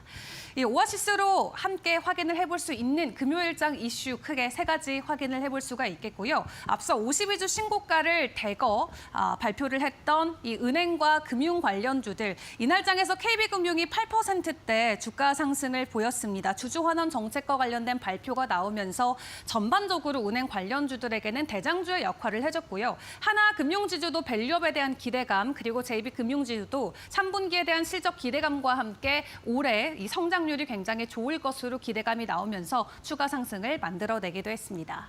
그리고 경영권 분쟁과 관련된 테마성의 움직임들은 계속해서 이어지고 있죠. 총 2개 경영권 분쟁 현재 시장에서는 크게 부각을 시켜서 볼 수 있겠는데요. 일단 고려 아연 쪽의 상황을 보시면 오늘 자사주 공개 매수 결과가 최종적으로 공개가 됩니다. 추가적인 변동성이 나올지 지켜보셔야 될 것 같은데 고려아연 이제 어느덧 장중에 시총 13위까지 진입을 하면서 10위권에 이름을 올렸고요. 그리고 예림당과 대명 손우그룹의 경영권 쟁탈전도 계속해서 가치화가 되고 있는 상황입니다. 이날장에서는 관련해서 티웨이홀딩스와 예림당이 두 자릿수 이상의 큰 폭의 상승 흐름을 이어갔고 이미 황제도 등극한 고려아연 이날장도 10% 추가 상승을 해내는 모습이었습니다. 자, 그리고 이 SSD 관련해서는 어떻게 보면 테슬라 관련해서 최고 수혜 섹터로 이날장에선 꼽아볼 수 있겠는데요. 테슬라의 긍정적인 호실적과 함께 2차전지 관련주들보다도 이 SSD 혹은 ESS 관련주를 함께 지켜보자 지난주 금요일 같이 점검을 해드렸었죠. 이날장에서 역시나 큰 폭의 상승을 이쪽 섹터에서 보여왔습니다. 특히 SK하이닉스와 함께 1조 원대 AI 서버용 이 SSD를 공급하겠다는 소식이 전해지면서 현재 파두와 함께 이 ESSD 모듈에 필요한 전력 반도체를 개발하고 있는 에이징랜드가 20%대 주가 상승을 보였고요. DI 그리고 파두까지도 상승 흐름이 이어졌습니다. AI 데이터 센터가 이제는 계속해서 가시화가 되고 있는 가운데 꼭 필요한 게 바로 이 ESSD 쪽의 섹터 흐름이다 보니까 앞으로의 변동성 추가적으로 우후적으로 나올 수 있다는 부분도 같이 챙겨보시면 좋겠습니다. 자, 그럼 한 주를 시작하는 월요일인데 이번 한 주 우리가 함께 성투하기 위해서는 어떤 부분들을 점검을 해보는 게 좋을까요? 일단 지난주 금요일 장 마감 이후에 상한가 안착했던 종목들부터 같이 점검을 해보도록 할 텐데요. 이 시프트업이 이날 장에서는 시간에서 상한가 안착을 했습니다. 승리 여신 니케가 중국 외자 판호를 발급받았다라는 소식과 함께 시간에서 급등 흐름을 보였고 이날 중국 쪽에서 외자 판호 발급을 부여한 15개 게임이 공개가 됐는데요. 그중 시프트업의 게임이 포함이 되면서 오늘도 긍정적인 주가의 상승 흐름 기대를 해보셔도 좋을 것 같습니다. 그리고 재무제표 관련해서 좀 이슈가 있어서 관리 종목으로 지정돼 있었던 TY 그룹주들 이날 좀 해제가 됐습니다. 두 종목 모두 공시와 함께 시간의 상한가 갔던 부분도 함께 점검을 해보시고요.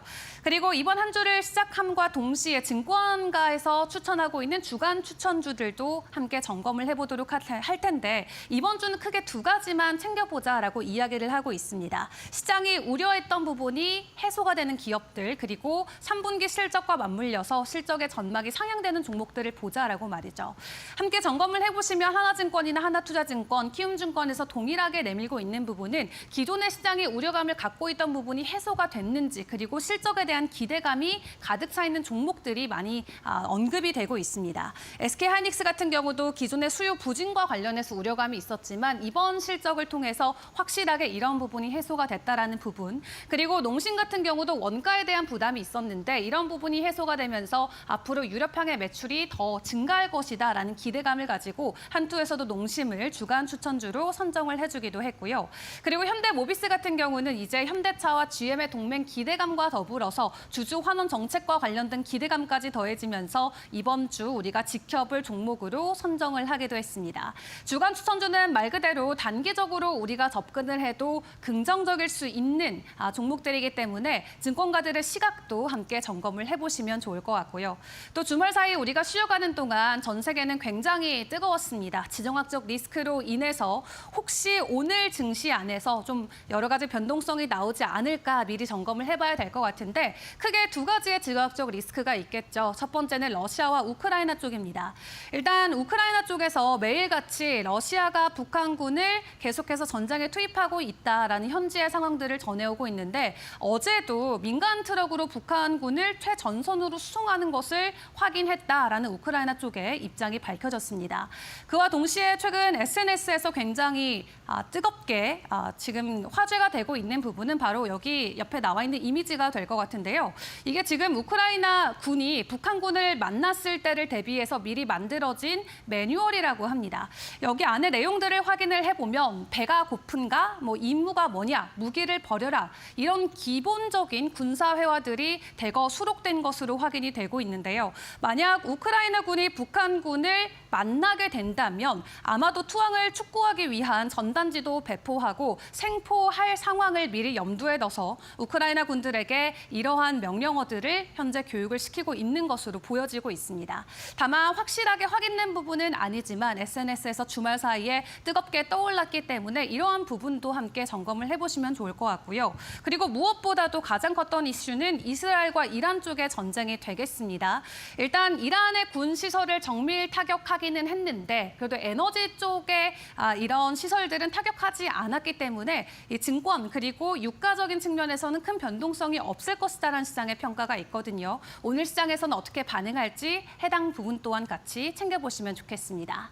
그리고 이번 한 주 사실 굉장히 바쁜 한 주가 됩니다. 말 그대로 슈퍼 위크라고도 불릴 수가 있겠는데요.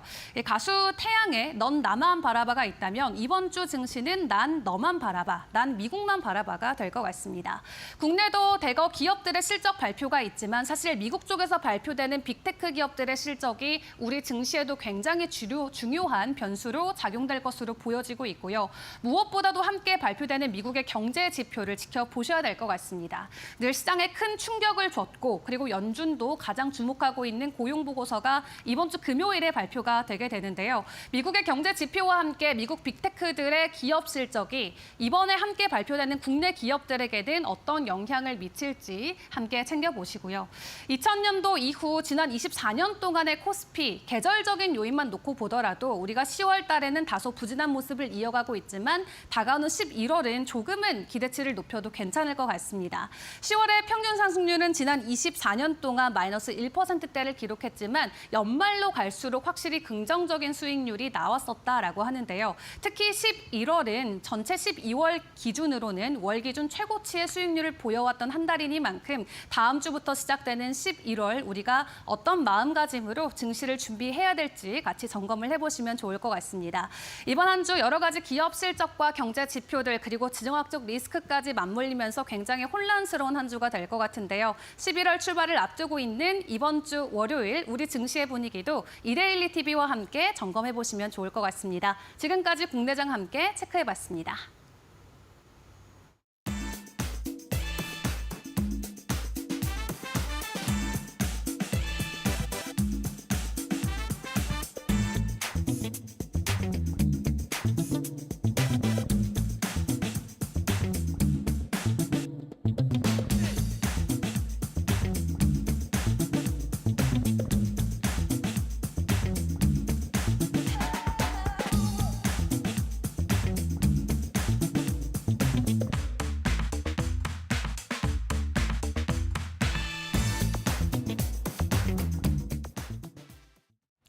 국내 증시에 이어서 뉴욕 증시 시그널도 포착해 보도록 하겠습니다. 지난 주말 사이 일단 3대 주요 지수 혼조세로 마감했습니다. 나스닥 지수만 홀로 소폭 올랐습니다. 0.56% 강세였고요. 다우와 S&P 500 지수는 소폭 내림세를 보였습니다. 이로써 주간 기준으로 다우와 S&P 500 지수 각각 2.7%, 1%대 하락률 기록했는데요. 나스닥은 그래도 살아남는 분위기였죠. 0.2% 강세로 한 주를 마무리했습니다. 빅테크 지난 금요일장의 흐름이 되겠습니다. 애플, 엔비디아, 테슬라 모두 다 상승했는데 테슬라는 실적 발표 이후 계속해서 훈풍 받아가면서 3%대의 큰 상승률 기록하는 것으로 해석되고 있습니다.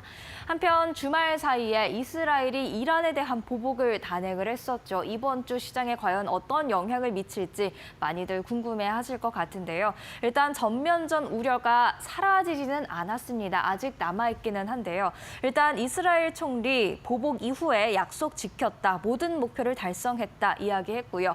미국에도 이 공격을 사전에 통보했다라면서 조금은 어느 정도 약속된 이스라엘의 공격이었다라는 그런 전망을 힘을 실었습니다. 그리고 바이든 대통령도 이게 끝이길 바란다라는 이야기를 했고요. 또한 이란 부통령 적절한 시기에 비례되는 대응을 할 것이라는 이야기를 했는데요. 보복 공격에 대한 이야기기는 합니다만 이전과 다르게 파멸, 복수 등 강경 발언은 없었습니다. 이에 따라서 즉각적으로 이란이 보복에 나설 것 같지는 않다라는 전망에 힘이 실리고 있고요. 이에 따라서 국제 유가, 금요일장에서는 이스라엘의 보복이 임박했다라는 소식이 들려오면서 2% 이상 상승했는데 일단 이란이 다시금 보복하는 게 즉각적이지 않을 것으로 예상되는 만큼 이번 주 추가적인 상승은 제한적일 수 있다라는 이야기 나오고 있습니다. 한편 중동 그리고 미국 대선을 앞둔 불확실성에 국제 금값은 계속해서 오름세입니다. 주말 사이에도 0.3% 강세를 보였습니다. 그럼 계속해서 지난주 분위기 살펴보도록 하겠습니다. 이번 주 빅테크들의 실적 발표가 대거 예정이 되어 있는데요. 그럼에도 불구하고 빅테크들에 대한 투자 심리는 강했습니다. 지난주 금요일장 히트맵 함께 보고 계신데요. 오르고 내린 종목들 사이에서 유독 M7, 빅테크의 주가는 상승세가 강했다라는 것을 그리고 일제히 올랐다라는 것을 알 수가 있죠. 과연 이번 주 이런 실적을 발표한 이후에도 훈풍을 이어나갈 수 있을지 주목이 되는 가운데 29일 현지 시간 기준으로 알파벳이 가장 먼저 이번 주에 실적을 공개하고요. 이어서 마이크로소프트와 메타 그리고 바로 그 다음 날 애플과 아마존까지 이번 주 대거 실적 발표를 준비할 예정입니다. 그렇다면 이 실적 발표에서 우리가 어떤 점을 주목해야 하는지 간략하게 짚어보겠습니다. 체크 포인트입니다. 일단 포드도 28일 장 마감 후에 실적을 공개하는데요. 이미 앞서서 GM은 실적 발표 이후 긍정적인 흐름을 탔었죠. 과연 포드도 동일한 그런 흐름을 나타낼 수 있을까요? 일단 월가에서는 지금 포드에 대한 기대치가 높은 것 같다면서 20억 달러 비용 절감 목표 있다는 건 잊지 말아야 한다. 조금은 신중해질 필요가 있다라는 이야기를 했습니다. 또 신중해져야 하는 이유로는 8, 9월 수치를 보니까 재고가 좀 많았다라는 이야기도 함께 전했습니다. 화이자는 29일 개장 전에 실적을 공개합니다. 그러니까 29일장에 바로 주가에 반응이 나타날 것으로 보여지는데요. 스타보드 밸류의 지분 확보 이후 이에 따른 변화가 화이자 측에서 입장 변화가 나타날지 그런 컨퍼런스 콜에 특히 더 주목을 하셔야 될 것 같습니다. AMD는 엔비디아와 현재 지금 경쟁을 하고 있는 만큼 AMD의 가이던스가 엔비디아에도 영향을 줄 수 있다는 점에 주목을 하셔야 될 것 같은데요. 일단 월가에서는 AI에 대한 투자가 이어질 것으로 기대한다라는 입장이 나와 있는 상황입니다. 계속해서 실적 체크포인트 짚어보겠습니다. 메타 30일 장 마감 후에 실적 공개하는데요. 예상보다 약한 중국의 이커머스 광고와 미국의 대선 광고. 그럼에도 불구하고 이번에 그래도 호실적 기대해볼 만하고 리스크 대비 보상도 적절할 것 같다라는 이야기가 월가의 지배적인 의견이 되겠습니다. 마이크로소프트도 같은 시간 또 같은 날 공개하는데요. 애저가 핵심이다. 한마디로 정리를 할 수 있을 것 같습니다. 최근 마이크로소프트 실적 성장에 있어서 가장 핵심은 아무래도 애저였는데 이 애저의 성장 동력이 잘 살아 있어야 될 것 같습니다. 이어서 다음 날 애플이 장 마감 후에 실적 공개합니다. 아이폰 16의 판매에 대한 코멘트 굉장히 중요할 것으로 보여지고요. 또 아마존도 그날 공개를 하죠. 아마존 웹 서비스를 주목하셔야 될 것 같습니다. 또한 아마존의 매출 중 상당수는 소매업에서 나오고 있는데요. 그렇다 보니까 하반기에 소매 마진율 성장이 가속화할지 이 부분에 대한 기대도 있는 만큼 주목하실 필요가 있겠습니다. 그리고 빅테크 실적 발표 외에도 이번 주 주목하셔야 될 내용들 굉장히 많이 있습니다. 고용지표, 물가지표, 중요한 경제지표는 다 나오는데요. 일단 28일 각종 제조업 지수가 나옵니다. 제조업은 지금 위축세 계속해서 이어나가고 있는 만큼 과연 반등이 나올 수 있을지 그 실마리라도 보일지 체크를 해볼 필요가 있을 것 같고요.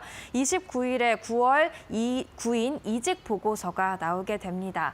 그리고 바로 그 다음 날이죠. 30일에는 10월 ADP 민간 고용 보고서와 함께 3분기 GDP 속보치가 나오게 되고요. 목요일 일정도 함께 보실까요? 계속해서 고용 지표 이어지죠. 주간 실업보험 청구 건수가 나오고요. 10월 챌린저 감원 보고서가 나오게 됩니다. 그리고 같은 날 굉장히 연준이 가장 중요시하는 물가 지표 중 하나인 9월 개인 소비 지출 PCE 가격 지수와 함께 개인 소득이 공개됩니다. 그리고 금요일 날 대망의 고용 보고서가 되겠죠. 10월 비농업 신규 고용과 실업률에 대한 보고서가 공개되는데요. 지금 각종 고용 보고서 그리고 물가 지표가 함께 공개되는 한 주가 예정이 되어 있는 만큼 이에 따라서 연준에 대한 그런 금리 경로를 예측해 볼 수 있을 것으로 보이고요. 이와 함께 빅테크의 실적 발표도 대거 예정되어 있다는 점은 꼭 주의를 하셔야겠습니다. 그런 만큼 변동성이 커질 수 있는 한 주가 되겠는데요. 이 변동성을 어떻게 하면 잘 대응할 수 있을지 전략들 계속해서 마켓 시그널에서 확인하시면 좋을 것 같습니다.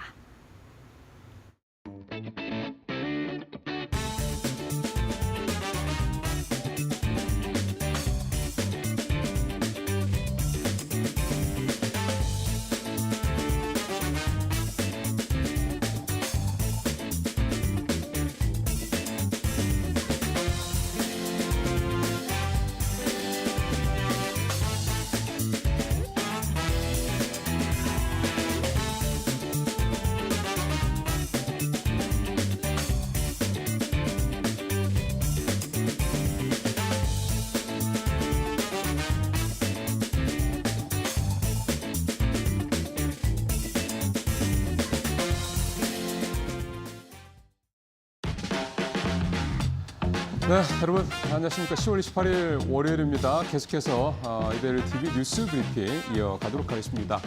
예, 월요일 첫 소식은 역시 이제 이번 주 주간 전망 한번 쭉 훑어보고 가야 되겠죠. 앞서 정다은 앵커 쭉 일정들 쭉 말씀하셨는데 저는 오늘 두 가지 중심으로 좀 말씀을 드리려고 합니다.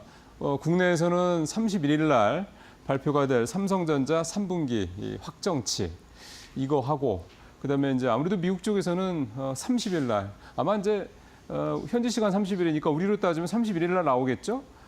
미국의 3분기 GDP 속보치 이 두 가지 일정이 제가 보기에는 이번 주에 가장 중요한 일정이 되지 않겠냐. 또 이게 뭐 일정에 나와 있는 게 아니지만 주말에 뉴스들 아마 보셨겠습니다만 이스라엘이 결국 이란 또 공격했죠. 블링컨 미 국무장관이 이란 그쪽에 중동 쪽에 가서 굉장히 열심히 여기저기 왔다 갔다 하면서 이제 이스라엘과 이란 간에 이제 표현이 조금 거칩니다만 사고 안 치게 나름 여러 가지로 좀 활동을 하긴 했었는데 결국은 글쎄요. 또 네타냐후 총리의 바이든 패싱 이렇게 또 해석이 되긴 합니다만 결국은 이스라엘이 또 이란을 공격을 했습니다.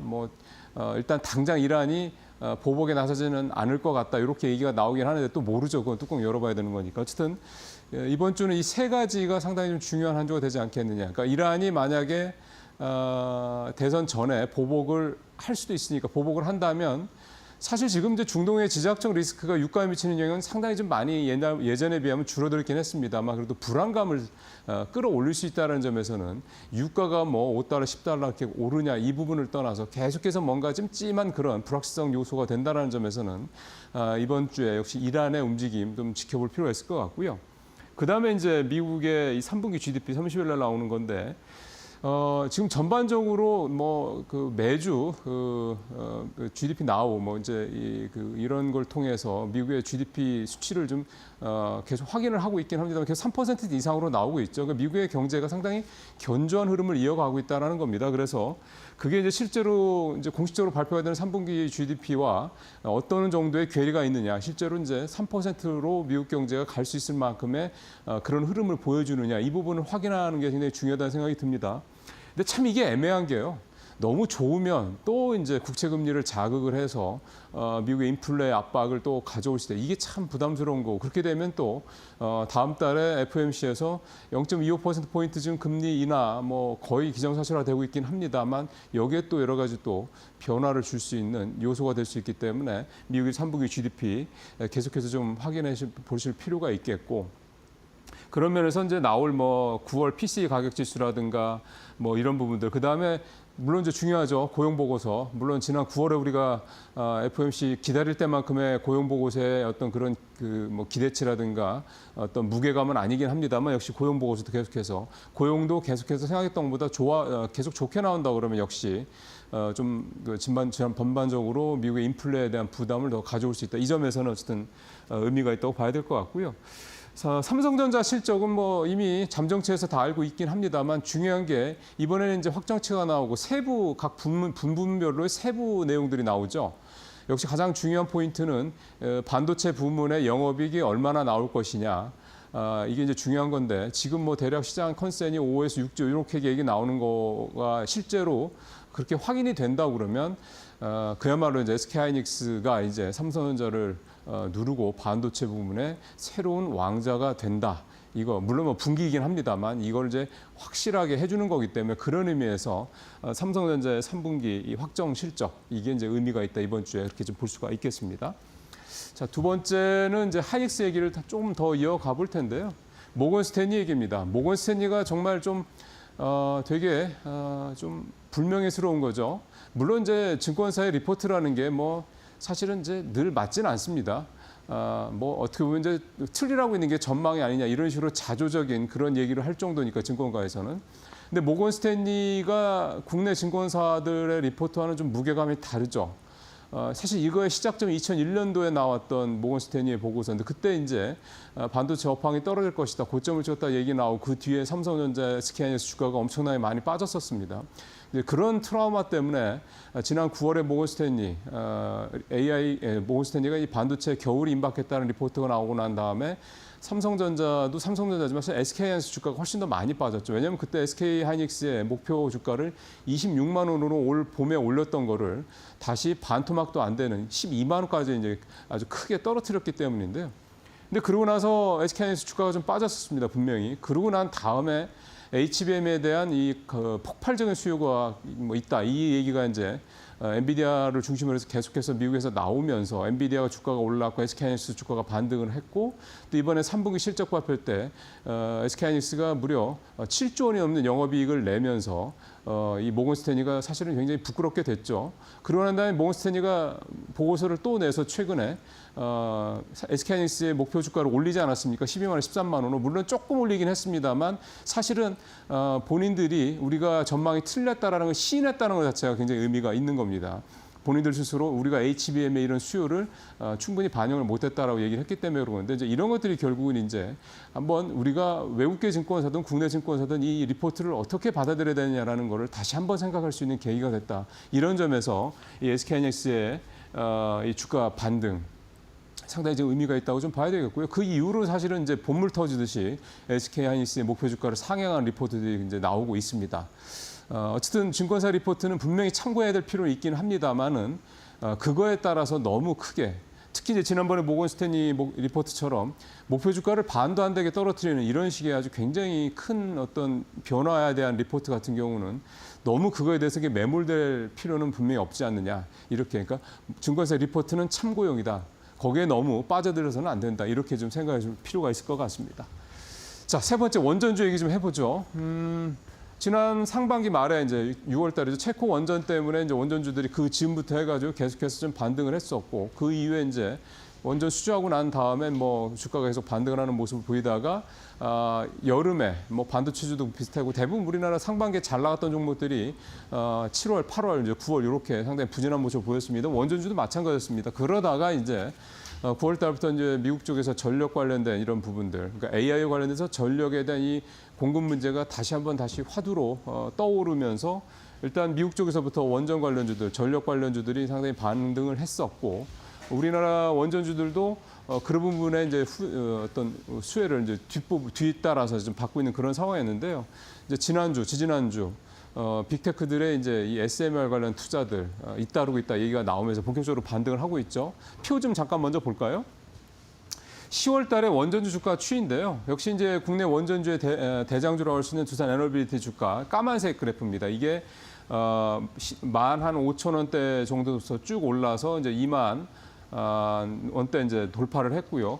그 밑에 빨간색 우진엔텍이라는 이 장비 회사죠. 이 우진엔텍 같은 경우 전력 관련 이 계측 장비 업체인데 이 회사 주가가 사실은 굉장히 많이 뛰었습니다. 10,000원대 중반에서 22,000원대까지 상당히 좀 많이 뛰었고 그 다음에 이제 BHR라고 하는 이 폐열 순환 업체 이 회사 역시 이제 7,000원대에서 11,000원대까지 올랐습니다. 근데 SMR 관련돼서는 한번 참고해야 될 거는 그거 같습니다. 지금 일단 SMR은 전 세계적으로 상용화된 데가 일단 없다라는 게 하나가 있고요. 그다음에 두 번째는 SMR 관련된 부분에 우리가 이제 두산 에너빌리티 말고는 실체가 아직은 명확하지 않다는 것 때문에 SMR 관련주를 사실은 뭔가 이제 확실한 실적이 반영되는 회사다 이렇게 보고 들어가기에는 좀 이르다는 생각이 좀 들고요. 장기적으로는 물론 다들 뭐 영향이 있긴 하겠습니다. 현재로서는 이 부분들을 좀 감안하면서 너무 이게 크게 생각하시고 따라 들어가는 거는 조금 리스크가 있다는 점 감안하실 필요가 있겠습니다. 원전주와 SMR 관련주가 조금 차이가 있다는 점 감안하실 필요가 있다는 말씀을 드리고 이 기사는 좀 마무리를 하겠습니다. 자, 마지막으로 이제 고려아연 얘기를 하죠. 사실은 고려아연이 지난주에는 어떻게 보면 가장 핫했던 국내 종목이라고 볼 수가 있겠습니다. 한 주 동안에만 주가가 무려 50%가 넘게 아주 폭발적인 그런 급등을 한 그런 모습이었는데요. 이번 주도 뭐 일단 분위기는 계속 가지 않겠느냐 그런 생각이 좀 들고 지금 양측에서 뭐 장내 매수가 계속해서 잇따르고 있다는 뉴스들도 좀 나오고 있는 그런 상황입니다. 근데 이제 오늘 이제 이 기사의 주제는 고려의 안을 담은 이제 그런 상품들이 지난주에도 상당히 좋았다. 눈에 띄게 좋았다 그런 얘기인데요. 표가 있으면 참 좋을 텐데 표를 보면 마침 나오네요. 코덱스의 철강을 담고 있는 요 ETF 상품이 있는데 이게 12.2%로 지난 일주일 동안에 가장 높은 수익률을 기록을 했습니다. 이 ETF 상품은 고려아연의 지분을 무려 36%나 담고 있는 사실 3분의 1 이상을 고려아연을 담고 있는 그런 ETF 상품이기 때문에 가장 고려엔의 주가 급등을 잘 반영한, 충분히 반영한 그런 상품이라고 볼 수가 있겠고요. 밑에 보시면 라이스 배터리 리사이클이라는 ETF 상품도 고려엔의 지분을 17% 정도 담고 있기 때문에 이것도 주가 상승률이 2%가 좀 넘어서 5위권을 기록을 했습니다. 그다음에 보면 이제 이 타이거 한중반도체 요 ETF 상품이 계속 견조합니다. 중국의 경기 부양 관련돼서 최근에 가장 많이 올랐던 그런 수익률이 좋았던 그런 상품인데 역시 지난주에도 8%가 넘는 그런 상승률을 좀 보였고요. 그다음에 보시면 K-팝, 그다음에 K-팝 앤 미디어 요 국내 엔터테인먼트 관련 회사들이 4%, 3%, 요 상품들도 지난주에 3위와 4위를 기록을 해서 특히 이제 요즘에 지난주에 미디어 관련된 엔터 관련된 업체들은 역시 로제, 블랙핑크 로제의 이 브루노 마스의 협업곡이죠. 이 아파트. 저도 이거 가끔 이제 짤로 보다 보면 자꾸 머릿속에 맴돌 정도니까 얼마나 또 전 세계적으로 좀 대단한 그런 흥행을 하는지 충분히 좀 알 수 있을 것 같습니다. 그래서 지난주에 펀드 수익률 결과는 이렇게 나왔다. 이렇게 해서 뉴스브리핑 오늘 마무리를 하도록 하겠습니다. 계속해서 마켓 비하인드로 이어가겠습니다.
예, 매주 월요일 마켓 비하인드는 유진투자증권 김영재 이사님 모시고 말씀 들어보고 있습니다. 이사님 어서 오십시오. 네, 안녕하십니까? 예, 네. 공모주 얘기를 오늘 좀 시작을 좀 해봤으면 좋겠는데요. 네네. 4분기에 사실은 1분기 되게 뭐 따블도 많이 나와서 괜찮았고 2분기, 3분기는 뭐 표현이 좀 그렇습니다만 죽을 수 없던 시간이 안 했던 것이었고 네. 중요한 게 4분기 같은데 4분기가 좀 어떨까요? 4분기 현재 그 공모주가 매우 활발하게 지금 청약과 상장이 진행되고 있다고 보시면 되는데. 그러니까 지금 장 분위기하고는 조금 네, 그렇습니다. 그게 이제 사실은 8월, 9월 하고 지금 뭐 10월, 9월, 7, 8월이랑 뭐 그러니까 10월, 11월, 그다음 8월, 9월이랑 이렇게 비교를 해보면 최근 2개월 동안의 그 성과가 지금 사실 10월과 11월에는 공모주 지금 청약 건수가 30개 기업이 지금 진행을 하고 있는 상황이고 많이 늘은 것 같은데요. 그렇죠. 예. 왜냐하면 8월, 9월에는 11건이 있었는데 거의 3배 가까이 지금 그러게요. 증가를 한 상황입니다. 예. 아무래도 이렇게 4분기에 좀 집중된 거는 뭐 두 가지 원인이 있다라고 볼 수가 있는데 첫 번째는 이제 증권감독원이 상장 심사를 좀 강화한 면이 있습니다. 그래서 어떤 요청 자료라든지 이런 것을 좀 강화하면서 공모 일정이 연기된 기업들이 지금 4분기 막차를 타기 위해서 지금 집중적으로 상장을 신청하고 있는 상황이고 예. 두 번째는 사실 또 계절적 요인이라는 걸 무시할 수가 없는데 이거는 매년 나타나는 현상인데 연내에 이제 상장을 좀 마무리하고 한 해를 넘기려는 그런 새내기 주식들이 지금 IP 수요가 4분기에 몰린다라고 보시면 될 것 같습니다. 예. 근데 이제 많은 많은 기업들이 상장을 하고 있지만 아까 말씀하신 것처럼 현재 시장이 좀 강세장이 아니기 때문에 글쎄요. 상장만 하면 뭐 상한가 직행이다 이런 공식은 완전히 지금 없다라고 보시면 될 것 같은데 따라서 지금 공모 가격 상장하는 그 공모 가격을 수성하는 일이 매우 어렵다라고 보시면 될 것 같습니다. 예.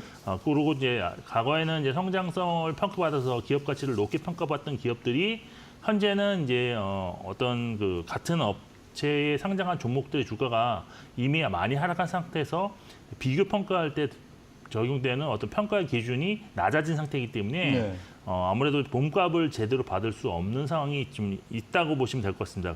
그래서 결국 올해 가장 큰 대우라고 평가받던 K뱅크가 예. 상장을 철회를 했고 예. 내년 재상장을 추진한다라는 결정을 내린 여기가 그러면 상황인데 두 번째인 거잖아요. 상장을 연기한 그렇죠. 게. 예. 계속 연기가 되고 있는데 그러게요. 좀 약간 이렇게 어수선한 상황 속에서 이번 주 공모주 청약을 진행하는 백종원 대표의 더본 코리아에 더본 대한 코리아. 관심이 좀 더 높아졌다라고 보시면 될 것 같습니다. 예. 참 이게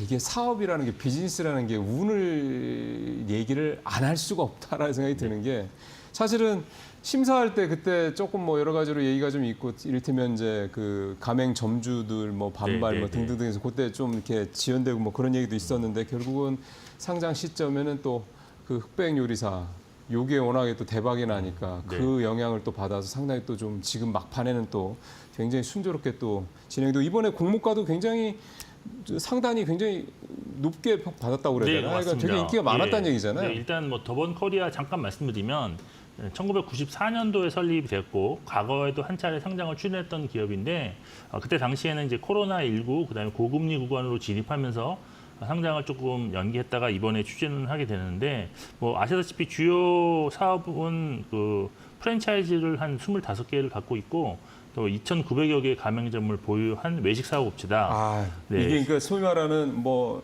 그 백다방이니 뭐니 이런 프랜차이즈들이 네, 맞습니다. 브랜드가 네. 25개나 된다는 거예요. 그렇습니다. 예. 굉장히 많네요. 네. 근데 이제 사실 그 안에서 주력은 뭐 백다방이랑 홍콩 반점, 뭐 새마을 식당 이렇게 딱 요 세 정도만 보시면 되고 나머지는 약간 좀 뭐랄까 좀 새롭게 선도하는 그런 걸 시도 약간 하다가 파일럿 브랜드 예, 같은 맞습니다. 거군요. 그런 게 상당히 네. 많았습니다. 뭐 네. 라면도 있었고 뭐 여러 수 있었는데 일단 작년에 매출이 4,100억 원대가 나왔고요. 영업이익이 255억 원, 순이익이 한 209억 원 기록했는데 매출이 106억 원이었습니다. 작년에. 그다음에 영업이익이 255억 원. 그러면 약 한 5%쯤 되는 거죠, 이게. 그 영업이익률이. 그렇다고 볼 수가 있겠습니다. 네, 예. 네, 네. 이 그거보다 5% 조금 낮은 예. 수준이라고 예. 보시면 되는데 예.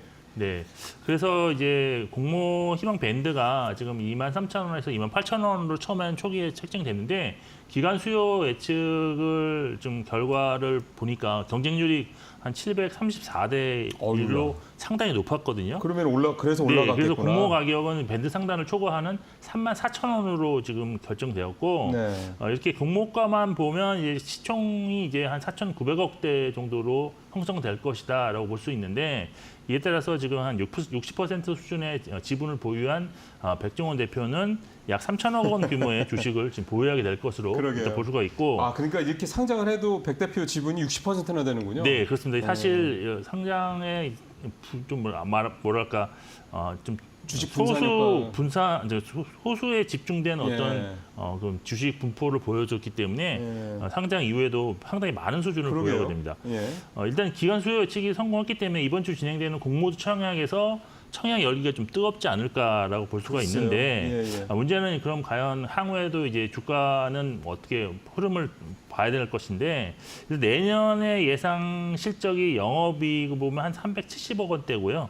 순이익은 한 300억대로 지금 추정을 하고 있는 상황입니다. 그래서 PL 밸류에이션을 이제 내년 실적 기준으로 보면 한 16배 정도가 나오는데 요게 이제 좀 애매한 것이 글로벌 기준으로 보면 주요 외식 프랜차이즈 업체는 평균 한 23배 정도를 받고 있는데 그런데 이제 국내로만 한정해서 보면 상장 업체 중에 이제 교촌 치킨을 하는 교촌 F&B가 내년 예상 실적 기준으로 PER이 6.5배 수준입니다. 사실은 그렇죠. 주가가 네, 별로 그러니까 안 상당히 외식 사업체의 어떤 성장성이 아직은 이익률이라든지 성장성이 그렇게 크지 않은 상황에서 고평가를 지금 받고 지금 일단은 상장하는 거기 때문에 물론 이제 말씀하신 것처럼 최근 흑백 요리사가 상당히 글로벌하게 히트를 치면서 향후 글로벌하게 진출할 수 있는 성장력에 대한 평가는 분명히 받을 수는 있겠지만 결국 주가는 실적이 함수라는 점에서 상장 이후 일단은 뭐 단기적 상승이 있다 하더라도 주가는 궁극적으로 공모가에 근접하지 않을까라고 저는 개인적으로 판단을 하고 있습니다. 그래서 이제 신규로 이제 이 주식을 접근하실 투자자라면 단기 트레이딩 관점에서 접근은 유효하겠지만 바이앤홀딩으로 끝까지 뭐 가려가는 거는 아직은 올해는 좀 아니지 않나. 그래서 최소 한 1개월 이후에 주가 흐름을 보시면서 좀 신규로 접근하시는 것이 좀 좋지 않겠느냐라고 저는 판단을 하고 있습니다. 더본 코리아처럼 회사 브랜드보다 CEO 브랜드가 훨씬 더 그렇게 가치가 더 높게 평가받고 그런 게 더 유명한 그런 브랜드도 참 드물 것 같습니다. 이게 그만큼 이제 백종원 대표라는 이 한 개인 CEO의 이 워낙 인지도라든가 그런 게 크기 때문인데 사실 지금 우리 내수 상황을 생각을 하면 네. 프랜차이즈 업체들이 사실은 굉장히 이렇게 긍정적으로 미래를 전망하기가 좀 어렵지 않을까. 네. 근데 사실 최근에 보면 네. 미래의 성장 동력은 결국은 이제 글로벌 진출로 찾을 나간다는 수밖에 건데. 없는 건데 네. 사실 우리나라 음식료도 이제 네. 국내에 대한 성장에 대한 한계를 좀 극복을 한 사례가 이미 있었기 때문에 프랜차이즈 같은 경우도 좀 잘만 되면 한류 열풍을 받아서 좀 될 수 있지 않냐. 그래서 사실 교촌 F&B가 최근에 주가 상승이 좀 큰데 물론 이제 어떤 구조적인 개혁을 통해서 이익률 높이는 시도가 많이 나타났긴 했지만 네. 그 안에 어떤 투자 포인트 중에는 분명 지금 상대적으로 10분의 1밖에 안 되는 해외 어떤 그 가맹점에 대한 숫자를 늘리는 그런 성장성도 분명 교촌 F&B의 주가에 반영되고 있는 중이다라고 볼 때 더본 코리아 같은 경우는 물론 이제 그 성장성을 미리 많이 받고 시작하는 거기 때문에 이건 좀 검증이 돼야 되겠지만 뭐 향후 한 뭐 1, 2년이나 뭐 수년 후에 어떤 그런 성장성이 좀 주가에 반영될 수 있는 가능성은 좀 개연성이 있지 않겠느냐라고 보고 있습니다. 예, 사실은 백 대표도 상장을 굳이 하려고 하는 이유가 뭐냐라는 질문에 해외 진출 때문에 그렇다라고 얘기를 좀 했었거든요. 그러면 결국 이제 더본 코리아의 이제 향후 그러니까 장기적으로 봤을 때 이 주가의 가장 중요한 관건은 더본 코리아라는 브랜드가 해외에 나가서 얼마나 네. 프랜차이즈 사업을 성과를 낼 수 있느냐 이렇게 보면 되겠군요. 네, 맞습니다. 알겠습니다. 마지막으로 올해 IPO 관련돼서 혹시 이사님 조언해 주실 말씀 있어요? 네, 사실 IPO 시장의 최근 트렌드가 사실 시장이 안 좋다 보니까 아까 말씀드렸지만 수익률 방어가 쉽지 않다는 네. 점인데 실제로 지금 7월 이후니까 딱 하반기 스타트가 7월부터라고 보면 지금 스펙을 제외한 25개 기업이 지금 상장을 했는데요. 예. 그 중에서 이제 공모가 대비 현재가가 지금 높은 기업은 7개 종목에 불과합니다. 그러니까 예. 상당히 저조한데 그렇죠. 평균 수익률로는 지금 마이너스 한 18% 정도 기록을 하고 있는데 그 중에서도 50% 이상 하락한 종목도 무려 5개나 됩니다. 그러니까 예. 거의 20%의 종목은 절반 이하로 좀 떨어졌다. 그래서 따라서 공모주 청약하시는 투자자들은 뭐 다들 아시겠지만 공모주 당일 상장 당일날 매도를 하시는 것이 좋다. 그리고 지금 이제 다수의 종목들을 청약할 수 있는 그런 기회가 주어지고 있는 상황인데 기간 수요 예측 결과가 좋았고 경쟁률을 이제 두 번째 날은 이제 확실히 지금 알 수 있으시니까 경쟁률 높은 종목에는 청약하시는 것이 좋다. 그리고 이제 공모 청약이 아니라 이제 시장에 신규 진입을 통해서 공모하는 그런 주식을 매수하시는 투자자들은 일단 보호 예수 물량이 처음으로 나오는 예. 한 1개월 뒤에 주가를 좀 확인하시고 분할 매수 접근이 유효하다라고 보여지고 투자 관심에 대한 종목에 대한 설정도 어떤 미래 성장 업종으로 좀 한정해서 실적이 좀 뒷받침되는 종목이라든지 아니면 미래 성장 업종으로 좀 한정해서 투자 풀을 좀 한정하는 것이 좋다. 그리고 최근에 이제 공모주들 통해서 신규 상장한 종목 중에서는 그나마 최근에 시장에서 조금 더 좋게 평가받는 종목이 있는데 CMS라는 종목은 예. 향후에 이제 AI라든지 로봇 관련해서 상당히 성장성이 좀 있다라는 평가를 좀 받고 있는 상황입니다. 그래서 주가는 좀 또 하락한 상태지만 상대적으로 좀 관심이 좀 있는 시장에서는 있다는 점도 참고하시면 좀 좋을 것 같습니다.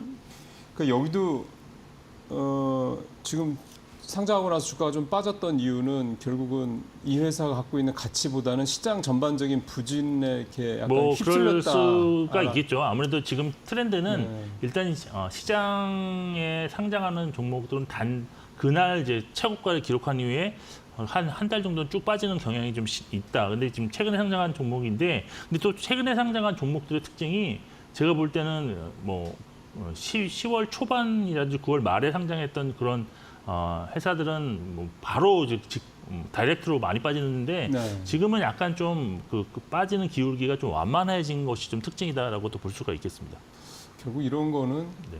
여전히 고평가 논란 부분이 좀 잠재 있다고 봐야 되는 겁니까? 그렇습니다. 제가 볼 때는 사실 신규를 상장하기 위해서는 여러 가지 요건들을 충족해야 되는데, 그래서 이제 이게 제가 이제 대학원 다닐 때 논문으로 한 것이 이제 IPO 언더 뭐 오버 프라이싱 뭐 이런 건데, 한마디로 말해서 IPO가 되면서 어떤 실적이라는 것을 좀 땡겨서 이제 적용할 수도 있는 그러니까 가능성이. 미래에 이렇게 올릴 거다는 식으로 미리 땡겨가지고. 미래에 있거나 아니면 조금 어떤 부분을 좀 좋게 만들기 위해서 좀 더 매출이라든지 아니면 이익성을 좀 높이는 상황에서 일단 상장한 이후에 그다음에 이제 조금씩 이제 그거를 다시 정비해 나가는 그런 과정이 좀 있지 않았을까 하는 것이 이제 그런 내용이고, 현재 시장은 과거에 있었던 상장 초기의 어떤 주가 상승에 대한 그런 것을 수익성을 좀 많이 경험해 보신 투자자들이 있기 때문에 단기적으로 이제 매매를 하시려는 그런 성향도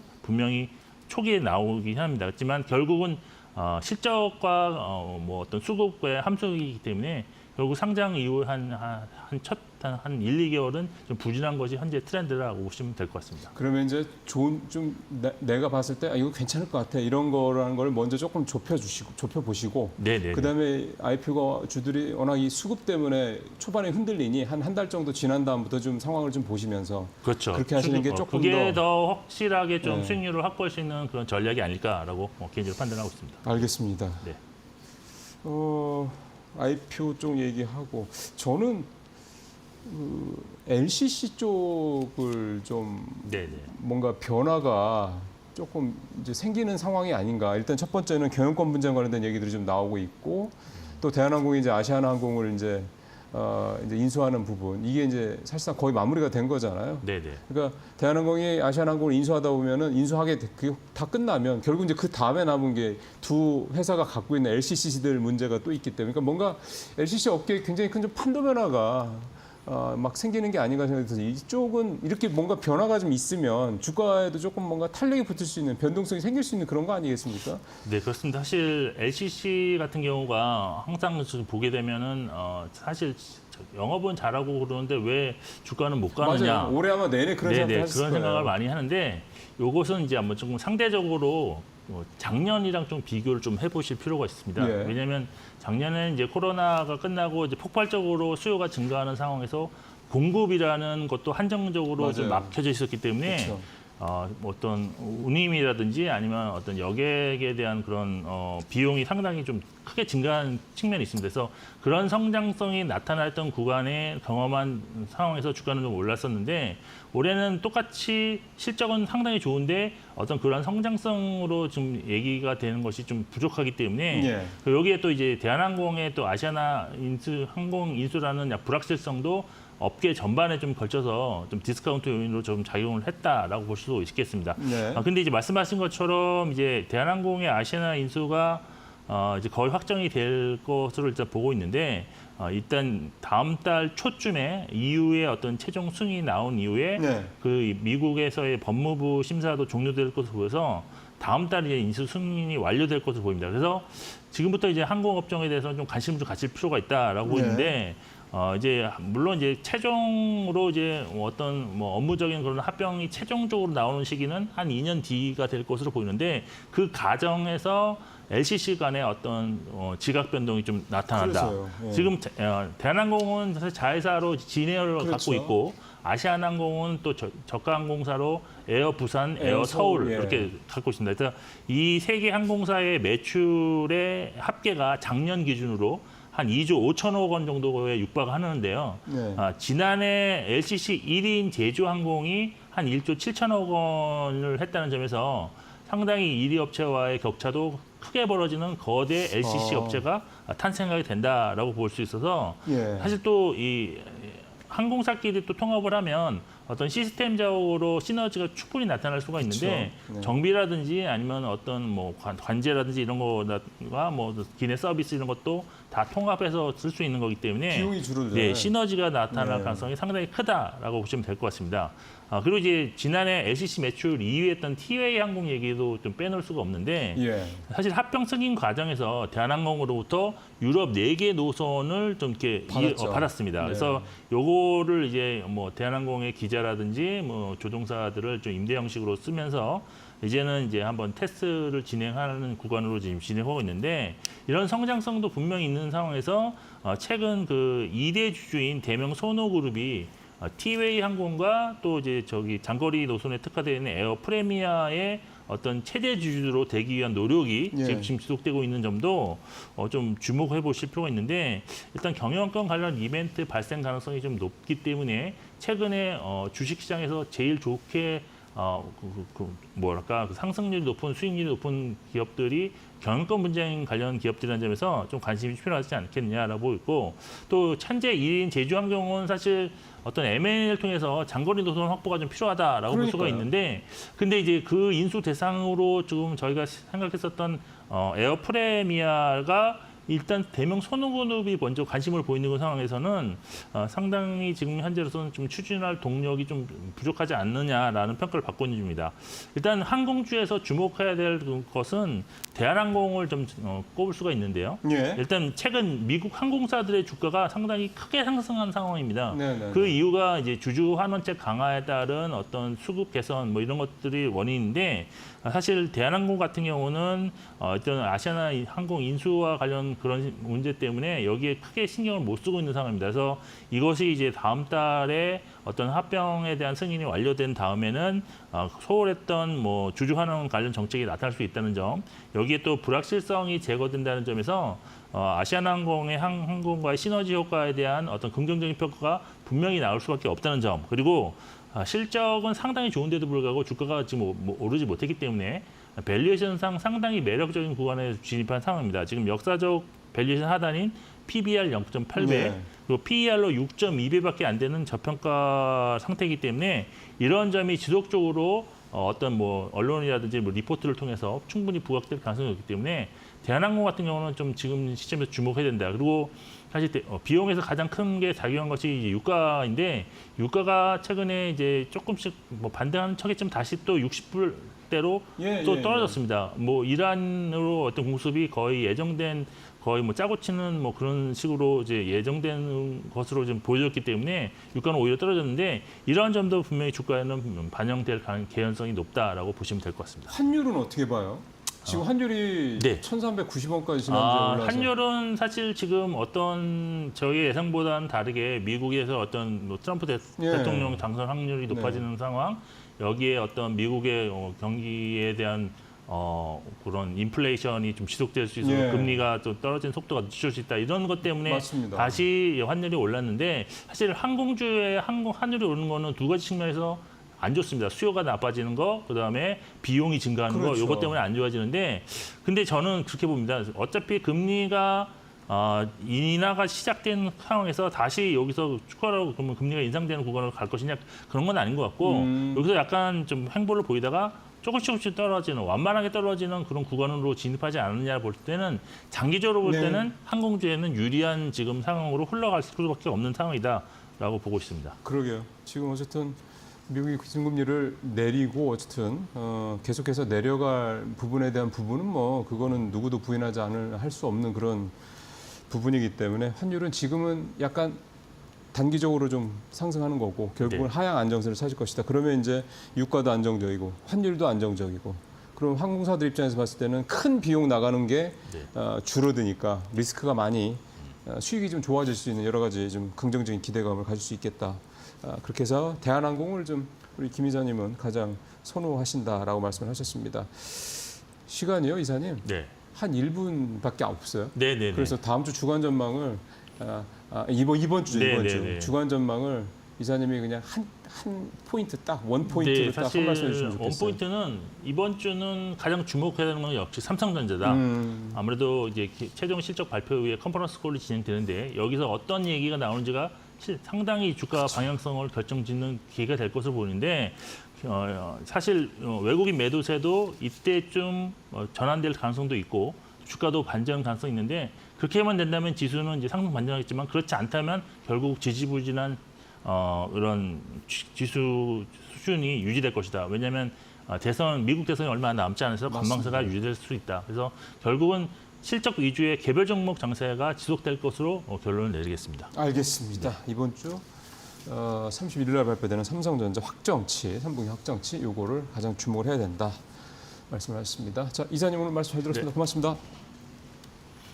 예, 이번 주 삼성전자 미국의 주요 지표들 있고요. 환율하고 유가 이번 주는 이 두 가지 이 매크로 지표도 조금 더 신경 써서 보셔야 될 한 주가 되지 않겠나 싶습니다. 네, 마켓 나우 이제 일부로 이어가도록 하겠습니다.